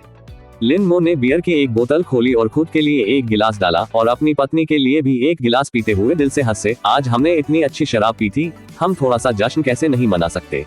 बिल्कुल, लिन जियाओक्सियाओ ने जोर से सिर हिलाया। उसका छोटा हाथ पहले से ही अधीरता से तिरछी सॉसेज की ओर बढ़ रहा था। थप्पड़। ली जिनवेन ने धीरे से उसके हाथ के पिछले हिस्से पर थप्पड़ मारा और डांटा, इतनी जल्दी? क्या तुम्हारे पास कोई महिला जैसा शिष्टाचार नहीं बचा है? जाओ माँ का फोन ले आओ। लिन जियाओक्सियाओ ने अपनी जीभ बाहर निकाली और आज्ञाकारी ढंग से फोन लाने के लिए उठी। फोन रिसीव करने के बाद ली जिनवेन ने अलग अलग एंगल से कई तस्वीरें ली और फिर पारिवारिक सेल्फी लेना शुरू कर दिया। एक फोटो ले लो, मन नहीं भरता। दूसरा ले लो, फिर भी संतुष्टि नहीं हुई। जियाओक्सियाओ, घूमना बंद करो। पति, आपकी अभिव्यक्ति बहुत कठोर है, थोड़ा मुस्कुराओ। आह, क्या तुम दोनों मेरे साथ थोड़ा सहयोग नहीं कर सकते? लिन मो और लिन जियाओक्सियाओ ने एक दूसरे पर नजरें डाली। दोनों एक असहाय, व्यंग्यपूर्ण मुस्कान दिखा रहे थे। इसके आसपास कोई रास्ता नहीं। उम्र कोई भी हो, 2 चीजें ऐसी हैं जिन्हें महिलाएं बर्दाश्त नहीं कर सकती। सड़क के किनारे कांच है, लेकिन वे अपनी अद्वितीय सुंदरता को स्पष्ट रूप से नहीं देख सकते हैं। एक ऐसा कैमरा पकड़ना जो त्रुटिहीन सुंदरता का वादा करता है, फिर भी वांछित प्रभाव को कैप्चर करने में असमर्थ है, चाहे कुछ भी हो। अंत में कुछ मिनटों के उपद्रव के बाद ली जिनवेन को कुछ तस्वीरें मिली जिनसे वह कुछ हद तक संतुष्ट थी। उसने उन्हें एल्बम में सहेजा, फिर लापरवाही से कई साल पहले की कुछ तस्वीरें खोली, उनमें मौजूद लोगों की ओर इशारा करते हुए और आह भरते हुए कहा, आह, मैं उस समय बहुत सुंदर दिखती थी और आपके पिता भी काफी सुंदर थे। यह अफसोस की बात है, समय किसी को नहीं बख्शता। लिन मो ने सुशोभित फोटो को देखा जो थोड़ा अवास्तविक था और अपनी टिप्पणी को रोक नहीं सका। पत्नी, क्या ऐसी संभावना है कि हम कभी भी वैसे नहीं दिखे जैसे आपकी तस्वीरों में दिखाया गया है? लिन जियाओक्सियाओ हंसने के अलावा कुछ नहीं कर सका। हाँ पिताजी, आप बहुत मजाकिया हैं। मैं तब तक हंसता रहूंगा जब तक मैं रोना दूं। ली जिनवेन का चेहरा काली रेखाओं से भरा था। थोड़ी देर बाद 3 लोगों का भरपेट खाना खाने वाला परिवार रसोई की सफाई करने लगा। लिन मो ने बर्तन साफ किए, ली जिनवेन ने फर्श साफ किया और लिन जियाओक्सियाओ ने कूड़े की देखभाल की। सब कुछ हो जाने के बाद उन्होंने एक दूसरे को शुभरात्रि कहा और अपने अपने कमरे में चले गए। ली जिनवेन थक गया था और थोड़ा पीने के बाद वह जल्द ही सो गया। लिन मो भी थका हुआ था, लेकिन समय को देखते हुए जानकारी को ताज़ा करने का लगभग समय आ गया था। उसने खुद को सतर्क रहने के लिए मजबूर करते हुए जम्हाई ली। समय को तेजी से गुजारने के लिए उसने लापरवाही से अपने वीचैट क्षण खोले और पाया कि पहला अपडेट उसकी पत्नी का था। मुझे उम्मीद है कि हमारा परिवार हमेशा इसी तरह खुश रह सकता है। कैप्शन के नीचे कई तस्वीरें थी। लिन मो ने उन्हें एक एक करके देखना शुरू किया। पहली तस्वीर कार में ली गई थी जब वे संगीत समारोह के लिए जा रहे थे। दूसरी और तीसरी तस्वीर संगीत समारोह की थी और उसके बाद जो तस्वीरें आई उनमें वे रेनकोट पहने हुए थे, प्रवेश द्वार पर रेनकोट बेचते हुए खड़े थे। लिन जियाओक्सियाओ की तस्वीरें ग्राहकों को अनाड़ी ढंग से रेनकोट देते हुए और अन्य लोगों में लिन मो द्वारा भुगतान के लिए QR कोड पकड़े हुए। उसका मुंह खुला हुआ था जैसे कि वह कुछ चिल्ला रहा हो। अंतिम 2 शाम रात्रिभोज करते हुए की तस्वीरें थी और भुगतान रसीद स्क्रीनशॉट की एक लंबी सूची थी। कितना समय हो गया जब से मेरी पत्नी ने अपने मोमेंट्स पर पोस्ट किया है? लिन मो ने अपनी प्रोफाइल तस्वीर पर क्लिक किया और देखा कि उसके क्षण पिछले 6 महीनों से दिखाई दे रहे थे, लेकिन उसने केवल 2 बार पोस्ट किया था। एक था आज शाम का अपडेट और दूसरा स्कूल की आवश्यकता के अनुसार किसी कार्यक्रम को बढ़ावा देने वाली पोस्ट थी। वह मोमेंट्स पर पोस्ट करना पसंद करती थी। शायद जीवन अब बहुत नीरस हो गया है, वास्तव में साझा करने लायक कुछ भी नहीं है। एक बार जब मैं पैसे कमा लेता हूँ तो मुझे उन्हें हर जगह यात्रा पर ले जाना चाहिए ताकि इतने सालों तक उनकी उपेक्षा करने की भरपाई की जा सके। लिन मो को अपनी पत्नी की मोमेंट्स पोस्ट पसंद आए और उसने फिर से समय पर नजर डाली। आधी रात का इंतजार कर रहा था। कुछ उपयोगी जानकारी प्राप्त करने की आशा में मैंने आज जानबूझकर प्राचीन वस्तुओं के बाजार में 2 घंटे बिताए। सबसे अच्छी स्थिति में मैं एक बड़ी अनदेखी खोजता हूँ और एक ही झटके में भाग्य बना लेता हूँ। डिंग। जब घड़ी ने आधी रात को बजाया तो लिन मो के दिमाग में इलेक्ट्रॉनिक ध्वनि समय पर बज उठी। और साथ ही नवीनतम जानकारी के 10 टुकड़े उसकी आंखों के सामने आ गए। आज की जानकारी 1. आपने कल हैपिंग स्ट्रीट होलसेल मार्केट का दौरा किया और संबंधित जानकारी प्राप्त की। रेन गियर सप्लाई स्टोर के मालिक झांग देहाई को आज 100 युआन का एक नकली नोट मिलेगा। 2. आपने कल हैपिंग स्ट्रीट होलसेल मार्केट का दौरा किया और संबंधित जानकारी प्राप्त की। फिशिंग गियर स्टोर के मालिक सोन चांगहे आज अपनी पत्नी को तलाक देंगे। तलाक के समझौते पर नदी द्वारा हस्ताक्षर किए जाएंगे और सोन चांगहे तलाक प्रमाण पत्र का उपयोग करके यातायात जोखिम की एक लहर प्राप्त करेंगे। मछली पकड़ने का घोंसला। 3. आपने कल ली जिनवेन को देखा और संबंधित जानकारी प्राप्त की। ली जिनवेन की बचत राशि 172,800 युआन। 4. आपने कल शाटाउन संगीत समारोह का दौरा किया और संबंधित जानकारी प्राप्त की। मौसम की स्थिति के कारण चुआनशा संगीत समारोह अस्थायी रूप से निलंबित कर दिया जाएगा। 5. आप कल तिनचौ गांव से गुजरे और संबंधित जानकारी प्राप्त की। घर की मांग के प्रभारी संबंधित विभाग आज स्थलीय निरीक्षण के लिए तिनचौ गांव का दौरा करेंगे और जिले को जल्द ही ध्वस्त कर दिया जाएगा।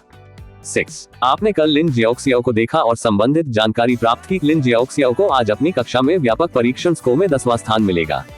7. आप कल डोंटाई रोड एंटीक मार्केट गए और संबंधित जानकारी प्राप्त की। उत्तरी शहर जिला अधिकार क्षेत्र में प्राचीन और प्रयुक्त वस्तुओं के बाजारों पर विशेष निरीक्षण करेगा। विशेष रूप से प्राचीन पुस्तकों की उत्पत्ति और बिक्री पर ध्यान केंद्रित करेगा।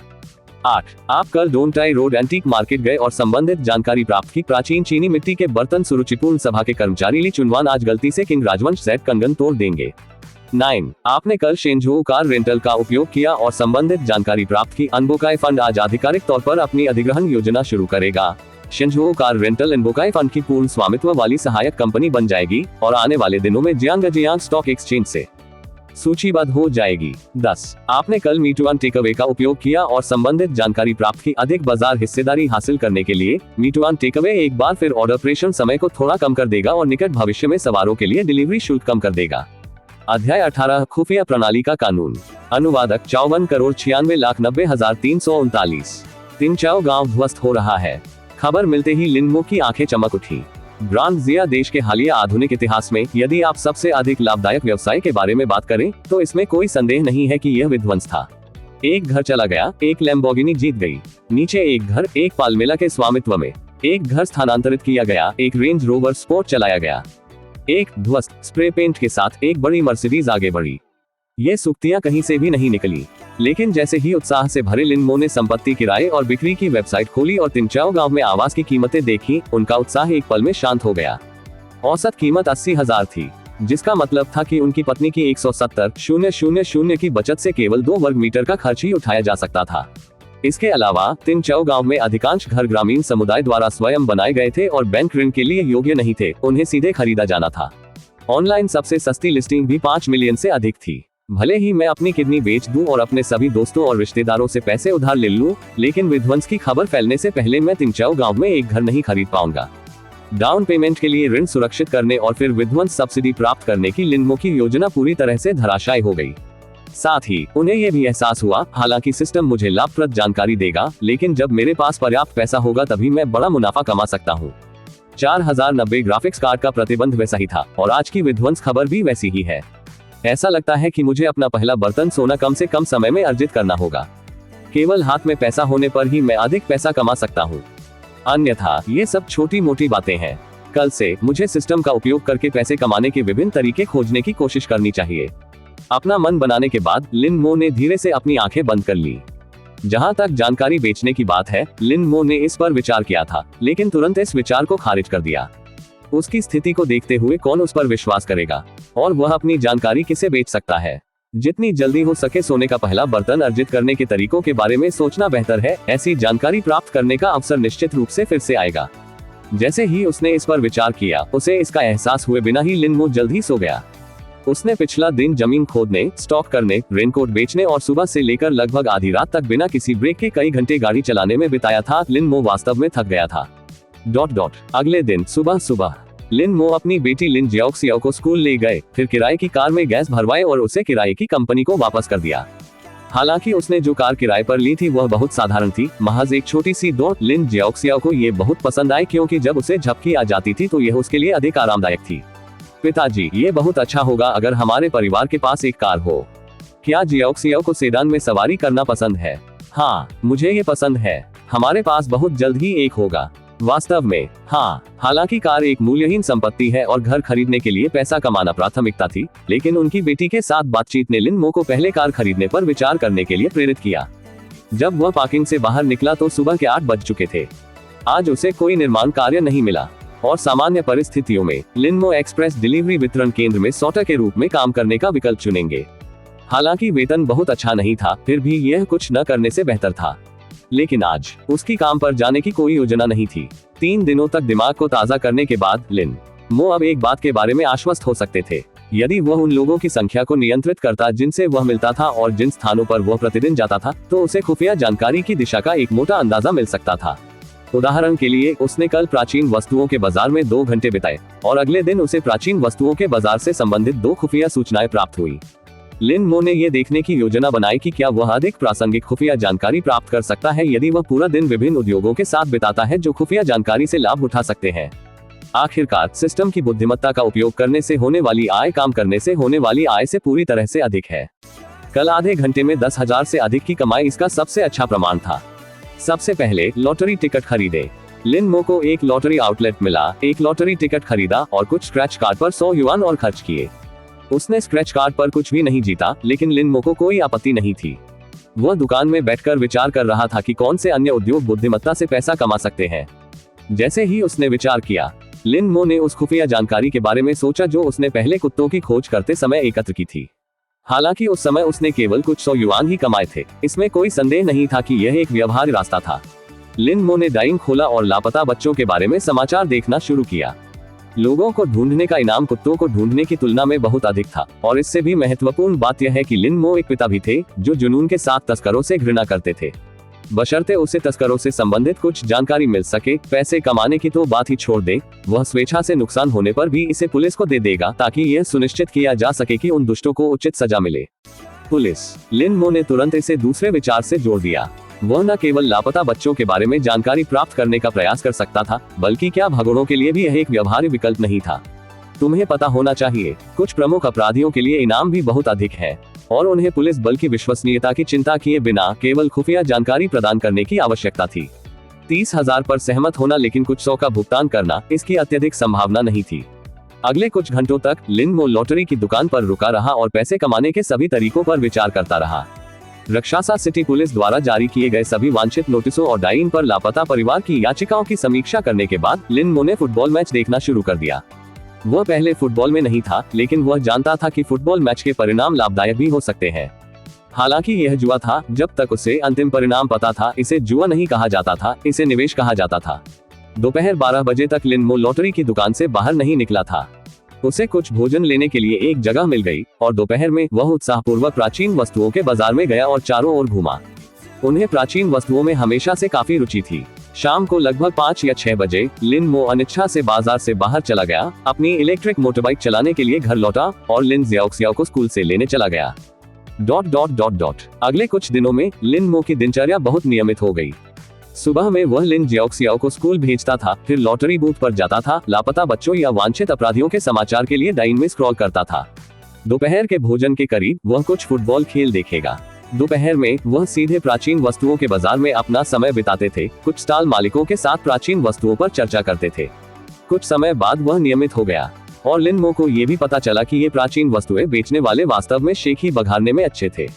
कुछ भी उठाते हुए वे दावा करेंगे कि इसका उपयोग कांक्षी द्वारा किया गया था या इसका स्वामित्व किनशे हुआंग की पत्नी के पास था। जैसे ही वे बोलते थे, वे अपनी वस्तुओं को अद्वितीय खजाने के रूप में संदर्भित करते थे, जिनकी कीमतें अक्सर हजारों या सैकड़ों हजारों में होती थी। कुछ ने अपने स्टॉल पर किंगडमिंग फेस्टिवल के दौरान नदी के किनारे भी प्रदर्शित किया और लगातार लोगों को बताया कि पहले संग्रहालय में जो था वह नकली था और यह कि उनका असली सौदा था। किसी भी स्थिति में लिन मो द्वारा वहां बिताए गए कुछ दिनों के दौरान उसने उन्हें कुछ भी बेचते हुए नहीं देखा था। उनके अपने शब्दों में, उनके व्यवसाय को 3 साल तक खोलने की आवश्यकता नहीं थी, लेकिन एक बार ऐसा होने पर वे अगले 3 वर्षों तक मुनाफे पर रह सकते थे। इन दिनों के दौरान लिन मो को भी सिस्टम से दर्जनों खुफिया जानकारी पहले ही मिल चुकी थी। अधिकांश लॉटरी, फुटबॉल और प्राचीन वस्तुओं से संबंधित थे। इससे अकेले ही यह सिद्ध हो गया कि उनका सिद्धांत सही था। दुर्भाग्य से खुफिया जानकारी के उन लाभदायक टुकड़ों में से किसी को भी तुरंत भुनाया नहीं जा सका। सभी को एक निश्चित मात्रा में स्टार्टअप पूंजी की आवश्यकता होती है। शाम के समय लिन मो ने अपनी बाइक चलाते समय पूछा, जियाओ क्या झांग जियू पिछले 2 दिनों से तुम्हें धमका रहा है? उसने अचानक ये बात इसलिए उठाई क्योंकि उसे कल ही झांग जियू के बारे में कुछ खुफिया जानकारी मिली थी। लिन जियाओ ने अपना सिर हिलाया और उत्तर दिया, नहीं, वह पिछले कुछ दिनों से स्कूल नहीं आया है, पता नहीं वह क्या कर रहा है। स्कूल नहीं जा रहे, इससे बेहतर कुछ नहीं हो सकता। लिन मो को याद आया कि झांग जियू की मां 6 फैन गेट पर काम करती थी और उनके पिता एक महत्वपूर्ण व्यक्ति थे जो कभी कभी नॉर्थ सिटी डिस्ट्रिक्ट न्यूज में दिखाई देते थे। फ्यूचर स्टार प्राइमरी स्कूल में जाने का कारण केवल ये था कि यह उनके घर के करीब था। लिन मो को चिंता थी कि यदि प्रिंसिपल दूसरे पक्ष को दबा नहीं सकता तो क्या उसे उनसे निपटने के लिए बुद्धि का उपयोग करना चाहिए। हालांकि अब ऐसा लग रहा था कि उसे अब इस बारे में चिंता करने की जरूरत नहीं है। लगभग 15 मिनट बाद लिन मो लिन जियाओ के साथ घर पहुंचे। जैसे ही वे अंदर आए, ली जिनवेन ने अपने चेहरे पर गंभीर भाव लाते हुए कहा, पति, एक पल के लिए यहाँ आए, मुझे कुछ बात करनी है जिसके बारे में मैं आपसे चर्चा करना चाहती हूँ। अध्याय 19 ड्रैगन पैटर्न के साथ घरेलू विभाग गुआंशु युवा नबाओ। अनुवादक 54,96,339। हम क्या हुआ? लिन मो ने थोड़ा भौहें चढ़ाई और लिन जियाओ से कहा, जियाओ जाओ पहले अपने हाथ धो लो, हम जल्द ही रात के खाने के लिए तैयार हो जाएंगे। लिन जियाओ के बाथरूम में प्रवेश करने के बाद लिन मो ली जिनवेन के पीछे पीछे बेडरूम में चले गए। ली जिनवेन ने अपने पीछे बेडरूम का दरवाजा बंद कर दिया और गंभीरता से पूछा, पति, क्या आप मुझसे कुछ छुपा रहे हैं? लिन मो ने हैरान होकर अपना सिर हिलाया और जवाब दिया, बिल्कुल नहीं। वास्तव में? हाँ, सचमुच, मैं तुमसे क्या छिपा सकता हूँ? तो फिर मुझे ईमानदारी से बताओ, तुम पिछले कुछ दिनों से किस काम में व्यस्त थे? ओह, वह बात। लिन मो की पिछली नौकरियां ज्यादातर दैनिक भुगतान वाली थी, या कम से कम 2 या 3 दिनों में निपट जाती थी, और हर रात वह अपनी कमाई का पैसा प्रबंधन के लिए अपनी पत्नी को सौंप देता था। हालांकि इस सप्ताह वह खुफिया तंत्र को बेहतर ढंग से समझने की कोशिश कर रहा था, इसलिए वह काम पर नहीं गया था। ली जिनवेन के लिए संदेह होना सामान्य बात थी। संदेह के बजाय ये वास्तव में चिंता थी। वह चिंतित थी कि उसके पति को कोई चीज परेशान कर रही है। आखिरकार उसका पति हाल ही में कुछ अलग व्यवहार कर रहा था। लिन मो ने हंसते हुए कहा, मुझे लगा कि आप किसी गंभीर बात को लेकर हंगामा कर रहे हैं। मुझे हाल ही में पीठ में थोड़ा दर्द हुआ था, इसलिए मैंने कुछ दिनों की छुट्टी लेने के बारे में सोचा। इसके अलावा मुझे अचानक ऐसा महसूस होता है जैसे जैसे हम बड़े हो रहे हैं, शारीरिक श्रम से जीविकोपार्जन करना कोई रास्ता नहीं है। अब हमारे पास 1 लाख से अधिक है। मैं सोच रहा था कि हम चलाने के लिए एक छोटा व्यवसाय तलाश सकते हैं। 30 साल की उम्र में किसी को शारीरिक स्वास्थ्य के चरम पर होना चाहिए, लेकिन लंबे समय तक भारी शारीरिक श्रम ने लिन मो को कई छिपी हुई बीमारियां दे दी थी। अभी आप नहीं बता सकते, लेकिन कुछ वर्षों में जब लक्षण दिखने लगेंगे तो वह जो पैसा कमाएगा वह चिकित्सा खर्चों को कवर करने के लिए पर्याप्त नहीं होगा। संयोग से इंटेलिजेंस सिस्टम को सक्रिय किए बिना भी लिन मो चलाने के लिए एक छोटा व्यवसाय खोजने के बारे में सोच रहा था। ये दूसरों की आज्ञा मानने से बेहतर था। वास्तव में क्या इसमें कोई संदेह हो सकता है? तुमने मुझे डरा दिया। मैंने सोचा कि तुम्हारी सारी गोपनीयता के बावजूद तुम कुछ करने को तैयार हो। आप इसके बारे में बहुत ज्यादा सोच रहे हैं। क्या मुझे आपकी पीठ पीछे कोई और मिल सकता है? आपके अलावा और कौन मेरा साथ देगा? यह आवश्यक रूप से सच नहीं है। मेरे पति बहुत उत्कृष्ट हैं। अगर कोई इसे नहीं देख सकता है तो वे अंधे हैं। मेरी चापलूसी करना बंद करो, मैं इसके झांसे में नहीं आऊंगा। हे, वैसे क्या आपने सोचा है कि आप क्या करना चाहते हैं? अभी तक नहीं। नाश्ते के स्टॉल के बारे में क्या? मैंने सुना है कि नाश्ता बेचना काफी लाभदायक हो सकता है। और क्या भाईली और भाभी के पास अपने गृहनगर में घर खरीदने के लिए पर्याप्त पैसा नहीं था? मुझे कुछ दिन और जांच करने दीजिए, फिर मैं फैसला करूंगा। चलो खाना खाते हैं। मम्मा ... रात के खाने के बाद जब लिन जियाओ अपना होमवर्क कर रही थी, ली जिनवेन ने लिन मो के साथ चर्चा करना शुरू कर दिया कि किस तरह का छोटा व्यवसाय एक सुरक्षित दांव होगा। वह लंबे समय से लिन मो को निर्माण कार्य जारी रखने देने के लिए अनिच्छुक थी। हालांकि इसकी कीमत अधिक थी, केवल वे दोनों ही जानते थे कि यह काम कितना कठिन और थका देने वाला था। एक से अधिक बार ली जिनवेन ने रात के अंधेरे में अपने पति की पीठ को घावों से भरा हुआ देखा, एक मूक दुख और चिंता महसूस की। वह जानती थी कि यह ऐसा काम नहीं है जिसे कोई हमेशा के लिए कर सकता है। यह उसके शरीर को पूरी तरह से खराब कर रहा था। वह नहीं चाहती थी कि लिन मो वास्तव में एक दिन ढह जाए। लिन मो के पिता भी ऐसी ही स्थिति में थे। जब वह छोटे थे तो बहुत अधिक शारीरिक काम करते थे, जिसके कारण बुढ़ापे में उनका शरीर दर्द और बीमारियों से भर जाता था। पति, मुझे सच में लगता है कि नाश्ता बेचना एक अच्छा विचार है। हम एक स्टॉल से शुरुआत कर सकते हैं। यदि आप जल्दी उठना नहीं चाहते हैं तो हम कपड़े बेचने के लिए एक स्टॉल लगा सकते हैं। मेरा एक दोस्त है जो कपड़ों का थोक व्यापार करता है, हम उससे स्टॉक प्राप्त कर सकते हैं। हम भी कर सकते थे। ली जिनवेन बिना रुके लिन मो के साथ अपने सभी विचार साझा करती रही। उसकी कोई भव्य योजना नहीं थी, वे सभी सामान्य सरल व्यावसायिक विचार थे जिन्हें कोई भी स्टॉल के साथ चला सकता था। दंपति दोनों सीधे सादे लोग थे, हालांकि वे जल्दी अमीर बनने के बारे में कल्पना करते थे, लेकिन दैनिक जीवन का सामना करते समय वे अविश्वसनीय रूप से व्यावहारिक थे। लिन मो ने कुछ नहीं कहा, बस चुपचाप अपनी पत्नी की उत्साही भावी जीवन योजना को सुनता रहा। यदि ऐसा पहले होता तो वह शायद उन स्ट्रीट वेंडिंग व्यवसायों पर विचार करता, लेकिन अब इंटेलिजेंस सिस्टम के साथ लिन मो की स्वाभाविक रूप से अपनी कुछ महत्वाकांक्षा थी। उन्होंने 1 या 2 घंटे तक बात की और लिन मो द्वारा ली जिनवेन को सांत्वना देने के बाद ही उसने धीरे से अपनी आंखें बंद की और सो गई। लिन मो ने हाथ बढ़ाया, अपने फोन पर समय देखा। रात के 11 बजे बज चुके थे, लगभग आधी रात। वह भी बहुत थका हुआ था, परंतु सोने से पहले कल की बुद्धि जांच लेना चाहता था, यह उसकी दिनचर्या बन गई थी। थम थम थम, तभी अचानक एक हल्की सी दस्तक हुई। इन किराए के घरों की ध्वनिरोधी बेहद खराब थी, यहाँ तक कि शयन कक्ष में भी बाहर से दस्तक की आवाज सुनी जा सकती थी। इतनी देर में कौन हो सकता है? लिन मो ने अपना पजामा पहनते समय आश्चर्यचकित हो गया और लिविंग रूम में पहुंचने के बाद उसने जोर से पूछा। यह महसूस करते हुए कि यह हॉल के पार से बूढ़ा आदमी वांग यूकाई है, लिन मो ने फिर दरवाजा खोला। लिन मो को देखकर वांग यूकाई ने माफी मांगते हुए कहा, लिन, मेरे घर की लाइट टूट गई है, क्या आप इसे बदलने में मेरी मदद कर सकते हैं? पड़ोसियों का एक दूसरे की मदद करना कोई बड़ी बात नहीं थी। बस मुझे एक क्षण दीजिए, मुझे अपने कपड़े बदलने दीजिए।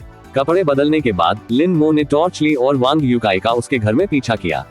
इन पुराने मोहल्लों में वोल्टेज कभी भी स्थिर नहीं होता था, इसलिए परिवारों के लिए कुछ अतिरिक्त लाइट बल्ब रखना सामान्य बात थी। शयन कक्ष में टूटी हुई लाइट थी। वांग यूकाई ने लिन मो को एक नया बल्ब दिया, जिसने उसे 2 मिनट के अंदर बदल दिया। कमरा एक बार फिर उजियाला हो गया। वांग यूकाई ने सिगरेट की पेशकश करते हुए विनम्रता से कहा, लिन, आपको परेशान करने के लिए खेद है। यदि आप मेरे सामने नहीं रहते तो ये बूढ़ा व्यक्ति परेशानी में होता। मैंने धूम्रपान छोड़ दिया है अंकल, तुम आगे बढ़ो और धूम्रपान करो। लिन मो ने चारों ओर देखा और उत्सुकता से पूछा, मेरी आंटी कहाँ है?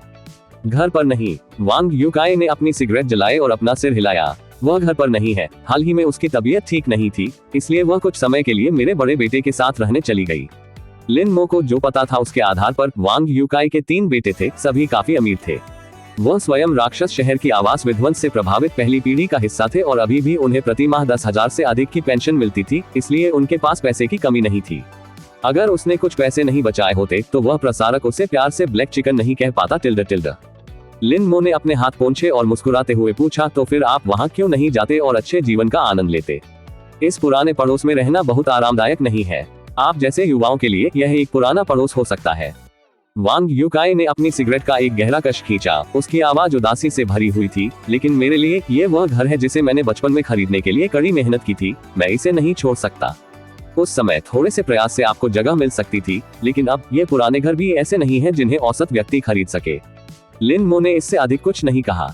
जैसे ही वह जाने वाला था, उसने अनजाने में वांग यूकाई के गले में लटके हुए एक क्रिस्टल स्पष्ट गुवानिन पेंडेंट को देखा। लिन मो ने उसे पहले भी इसे पहनते हुए देखा था, लेकिन कभी उस पर ज्यादा ध्यान नहीं दिया। हालांकि 1 सप्ताह तक सीखने के बाद लिन मो को विभिन्न प्राचीन वस्तुओं और संग्रहणीय वस्तुओं की बुनियादी समझ हासिल हो गई थी। वह हंसा और बोला, अंकल, आपके गले में जो पेंडेंट है, क्या वह हाई आइस जेडाइट है? ओह, आप भी इस चीज के बारे में जानते हैं? वांग यूकाई ने हंसते हुए चिढ़ाया, लेकिन आप गलत हैं।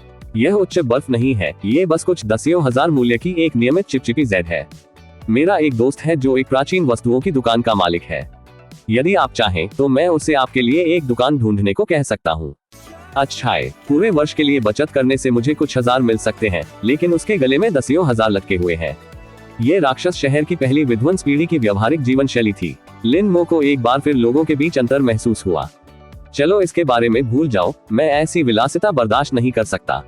हालांकि अगर संयोग से मुझे कोई प्राचीन वस्तु मिल जाती तो मैं इसे आपके दोस्त को बेच सकता था। जल्दी सो जाओ, मैं भी वापस सोने जा रहा हूँ। विदाई लेने के बाद लिन मो अपने स्थान पर वापस आ गया और अपने शयन कक्ष में बैठा ही था कि रहस्यमय रूप से आकर्षक इलेक्ट्रॉनिक ध्वनि उसके दिमाग में बजने लगी। ... आज की खुफिया जानकारी 1. आपने कल एक लॉटरी की दुकान का दौरा किया और प्रासंगिक जानकारी प्राप्त की। फुयुआन रोड लॉटरी शॉप कल 100,000 युआन के जैकपॉट के साथ एक स्क्रैच कार्ड जारी करेगी। 2. आपने कल ला लीगा देखा और प्रासंगिक जानकारी प्राप्त की। 2016 से 2018 तक बार्सिलोना क्लब ने DASNIL 95SL नामक कंपनी को रेफरी परामर्श शुल्क के रूप में कुल 1.4 मिलियन यूरो का भुगतान किया। 3. आप कल ली जिनवेन से मिले और प्रासंगिक जानकारी प्राप्त की। ली जिनवेन ने नाश्ते की दुकान खोलने के लिए अपनी पूंजी का उपयोग करने की योजना बनाई है। 4. आपने कल पारिवारिक समूह चैट की जांच की और प्रासंगिक जानकारी प्राप्त की। वांग चोन को चोरी के आरोप में पुलिस ने आधिकारिक तौर पर गिरफ्तार कर लिया है। 5. आप कल वांग यूकाई से मिले और प्रासंगिक जानकारी प्राप्त की। वांग यूकाई का 217 दिन बाद बीमारी के कारण निधन हो जाएगा। 6. आपने कल डोंटाई रोड एंटीक मार्केट का दौरा किया और प्रासंगिक जानकारी प्राप्त की। कल स्टॉल नंबर 84 पर बेचे जाने वाले सिक्कों में ड्रैगन पैटर्न वाला एक घरेलू विभाग गुआंगक्सू युवानबाओ होगा। 7. आप कल फ्यूचर स्टार प्राइमरी स्कूल से गुजरे और प्रासंगिक जानकारी प्राप्त की। झांग जियो आधिकारिक तौर पर आज स्कूल लौटेंगे। 8. आपने कल वीचैट मोमेंट्स को ब्राउज किया और प्रासंगिक जानकारी प्राप्त की। झांग तियानचिंग, जिसे वेश्यावृत्ति के प्रयास के लिए पकड़ा गया था, 3 दिन पहले जेल से रिहा कर दिया गया था। 9. आपने कल एक ऑनलाइन उपन्यास पढ़ा और संबंधित समाचार प्राप्त किया। तियानकन टुडू कल शाम 7 बजे टिकटॉक पर एक सीधा प्रसारण करेगा। 10. आपने कल एक पुलिस वांछित नोटिस देखा और प्रासंगिक जानकारी प्राप्त की। क्लास ए के भगोड़े लू हुंगहे को आज पकड़ लिया जाएगा। सिस्टम द्वारा प्रदान की गई खुफिया जानकारी को देखते हुए लिन मो ने हमेशा की तरह प्रत्येक टुकड़े को ध्यान से पढ़ा और फिर उसके होठों पर एक हल्की सी मुस्कान आ गई। ड्रैगन पैटर्न वाला एक घरेलू विभाग गुआंशु युवानबाओ। लिन मो को याद आया कि स्टॉल मालिक इसके बारे में बात कर रहे थे। ये लाखों का चांदी का सिक्का था। अगर हालत अच्छी होती तो लोग इसके लिए 1.5 करोड़ देने के लिए भी चिल्लाते। इस सारे प्रयास और अनगिनत कोशिशों के बाद आखिरकार वह बड़ी उपलब्धि हासिल करने वाला था। अध्याय 20 मृत्यु सूचना प्राचीन बाजार। अनुवादक 54,96,90,339। लिन मो को अपने भीतर एक अवर्णनीय उत्साह महसूस हुआ और अभी वह वास्तव में अपनी पत्नी को जगाना चाहता था, जो सो गई थी, उसे यह बड़ी खबर बताने के लिए कि उनके घर में एक बड़ी रकम आने वाली थी। 1 लाख युआन। कब्र पर जाने के अलावा लिन मो ने कभी इतने पैसे नहीं देखे थे। शांत रहो, हिस हूँ। आखिरकार मैं एक ऐसा व्यक्ति हूँ जिसके पास इंटेलिजेंस सिस्टम है। मुझे 10 लाख युआन के उत्साह को जागते नहीं रहने देना चाहिए। लिन मो ने ताज़ी हवा की कई गहरी सांसें ली, जानकारी से अपनी नजर हटाने की भरपूर कोशिश की और दूसरी खुफिया जानकारी की फिर से समीक्षा की। स्क्रैच लॉटरी में 100,000 जीतना अपेक्षाकृत अच्छी खबर है, लेकिन समस्या यह है कि लिन मो संभवतः लॉटरी की दुकान में सभी स्क्रैच टिकट नहीं खरीद सकते, क्योंकि उनके पास उनकी अंतहीन आपूर्ति है। इसके अलावा उन्हें खरीदने वाले अन्य लोग भी हो सकते हैं। ये केवल एक कोशिश के लायक है। बूढ़े श्रीमान वांग के जीवन का केवल 1 वर्ष बचा है। किसी करीबी की आसन मृत्यु के बारे में जानकर लिन मो को अपने दिल में एक अकथनीय जकड़न महसूस हुई। हालांकि चूंकि यह बीमारी के कारण था, इसलिए वह इसके बारे में बहुत कुछ नहीं कर सकता था। लेकिन फिर लिन मो ने सोचा कि उन्हें बूढ़े श्री वांग यूकाई पर एक प्रयोग करने की जरूरत है, क्योंकि वह जानना चाहते थे कि क्या वह वांग यूकाई को अपने स्वास्थ्य पर अधिक ध्यान देने और अधिक चिकित्सा जांच कराने की सलाह देकर अपना जीवन बढ़ा सकते हैं। इस विचार का कारण ये था कि न केवल लिन मो के माता पिता, बल्कि उसके ससुराल वाले भी अब युवा नहीं थे। एक दिन खुफिया तंत्र पर उनकी आसन मृत्यु की खबर देखने का विचार भी बहुत असहनीय था। मुझे ये करना होगा, लेकिन जल्दबाजी करने की कोई जरूरत नहीं है। लिन मो ने अन्य खुफिया जानकारी को देखना जारी रखा, लेकिन पाया कि यह अधिकतर बेकार जानकारी थी। नींद। कल सुबह सीधे प्राचीन वस्तुओं के बाजार में। बूथ 84 का मालिक फिर कौन था? ऐसा लगता है जैसे वह 60 साल से अधिक उम्र का कोई व्यक्ति था। अपनी आंखें बंद करने के बाद लिन मो ने पाया कि वह सो नहीं पा रहा था, बेचैनी से करवटें बदल रहा था। बहुत उत्साहित। आज की खुफिया जानकारी, कोई कह सकता है, सिस्टम को सक्रिय करने के बाद से उसे प्राप्त हुई सबसे मूल्यवान जानकारी थी। 1 घंटे से अधिक समय तक करवटें बदलने के बाद लिन मो अंततः उनींदी नींद में सो गया। सपनों में भी उसका मन उस ड्रैगन पैटर्न वाले गुआंशु युवानबाओ से भरा हुआ था। अगले दिन सुबह जब लिन मो उठे, तब तक ली जिनविन अपने बच्चे को स्कूल ले जा चुके थे और मेज पर उनके लिए नाश्ता बचा हुआ था। कुछ खाने के बाद लिन मो ने राइड हीलिंग सेवा को बुलाया और सीधे डोंटाई रोड एंटीक मार्केट की ओर चल पड़े। वह गुआंशु युवानबाओ वाले ट्यूब सिक्कों को किसी और के पास नहीं छोड़ना चाहता था जो वहां पहले पहुंच सकता था। ट्यूब सिक्के तांबे के सिक्कों के एक समूह को संदर्भित करते हैं जो एक ट्यूब के आकार में जंग से चिपके हुए होते हैं। क्योंकि बाहरी हिस्सा गंदगी और कांस्य जंग से ढका हुआ है, केवल दिखावे से यह पहचानना असंभव है कि किस प्रकार के तांबे के सिक्के मौजूद हैं। मूल रूप से व्यापारी इन्हें साफ करते थे और इन तांबे के सिक्कों को अलग अलग बेचते थे। हालांकि बाद में लोगों ने पाया कि सिक्कों का एक पूरा समूह बेचना अधिक लाभदायक था, क्योंकि इससे अधिक पैसा आता था। ये कुछ पत्थरों पर जुआ खेलने या अंधे बक्सों को खोलने जैसा है। हर कोई सबसे कम लागत को अत्यधिक मूल्यवान तांबे के सिक्कों में बदलना चाहता है। इस जुए की मानसिकता का फायदा उठाकर अधिक से अधिक व्यापारियों ने ट्यूब सिक्के बेचना शुरू कर दिया। यहाँ तक कि बिक्री के लिए नकली ट्यूब सिक्के भी बनाए जा रहे हैं। कुछ निम्न गुणवत्ता वाले व्यक्तिगत तांबे के सिक्के केवल कुछ युआन के मूल्य के होते हैं, लेकिन जब क्लस्टर किया जाता है और कुछ गंदगी के साथ जोड़ा जाता है, तो वे प्रति टुकड़ा 2 अंकों की कीमत पर बेच सकते हैं, क्यों नहीं? जब लिन मो प्राचीन वस्तुओं के बाजार में पहुंचे, तब सुबह के ठीक 8 बजे थे। ये स्थान दोपहर और शाम को अपना व्यवसाय करता है। सुबह में ग्राहक तो क्या, स्टॉल मालिक भी कम थे। बूथ 84 का मालिक अभी तक वहां नहीं था। प्राचीन वस्तुओं के बाजार में एक सप्ताह बिताने के बाद लिन मो को इसके बारे में अच्छी तरह से पता था। वो एक परिचित लॉटरी की दुकान में गया, संख्याओं का एक सेट मुद्रित किया, हमेशा की तरह 100 युआन मूल्य के स्क्रैच टिकट खरीदे और फिर दुकान में बैठकर इंतजार करने लगा। आज उनके लिए भाग्यशाली दिन था। उसने जो स्क्रैच ऑफ लॉटरी टिकट खरीदा था उसने वास्तव में एक पुरस्कार जीता था। हालांकि यह केवल कई 100 युआन था, फिर भी इसने लिन मो को बहुत खुश किया। आखिरकार उसने अकेले इस सप्ताह स्क्रैच ऑफ लॉटरी टिकटों पर 7 या 800 युआन खर्च किए थे और कुछ 20 युआन की जीत को छोड़कर बाकी आमतौर पर नुकसान था। लगता है आज मेरी किस्मत खराब नहीं है। लिन मो ने अपना फोन खोला और ला लीगा फुटबॉल मैच देखना शुरू कर दिया। उसने केवल जानकारी इकट्ठा करने और पैसे कमाने के लिए फुटबॉल देखना शुरू किया था, लेकिन जैसे ही उसने देखा, लिन मो धीरे धीरे खेल के तनावपूर्ण और उत्साहपूर्ण माहौल में फंस गया। जबकि वास्तव में वह फुटबॉल प्रेमी नहीं है, कम से कम अब वह ये पहचान सकता है कि कौन सी जर्सी किस क्लब का प्रतिनिधित्व करती है, जबकि जब उसने पहली बार फुटबॉल देखना शुरू किया था और उन्हें बिल्कुल भी अलग नहीं बता पाता था। अक्सर जब उससे लगता था कि गोल हो गया है तो वह खुश हो जाता था, लेकिन बाद में पता चलता था कि वास्तव में विरोधी टीम ने ही गोल किया था। ये काफी शर्मनाक था। लिन मो दोपहर तक लॉटरी स्टोर में रहे, यहाँ तक कि उन्होंने मीटू डिलीवरी के माध्यम से अपना भोजन भी ऑर्डर किया। उसकी नजर अधीर थी, बार बार स्टॉल नंबर 84 की ओर जा रही थी। यहाँ तक कि लॉटरी स्टोर का मालिक भी उत्सुकता से पूछने से खुद को नहीं रोक सका, भाई आज आप कुछ अजीब लग रहे हैं, किसी का इंतजार कर रहे हैं।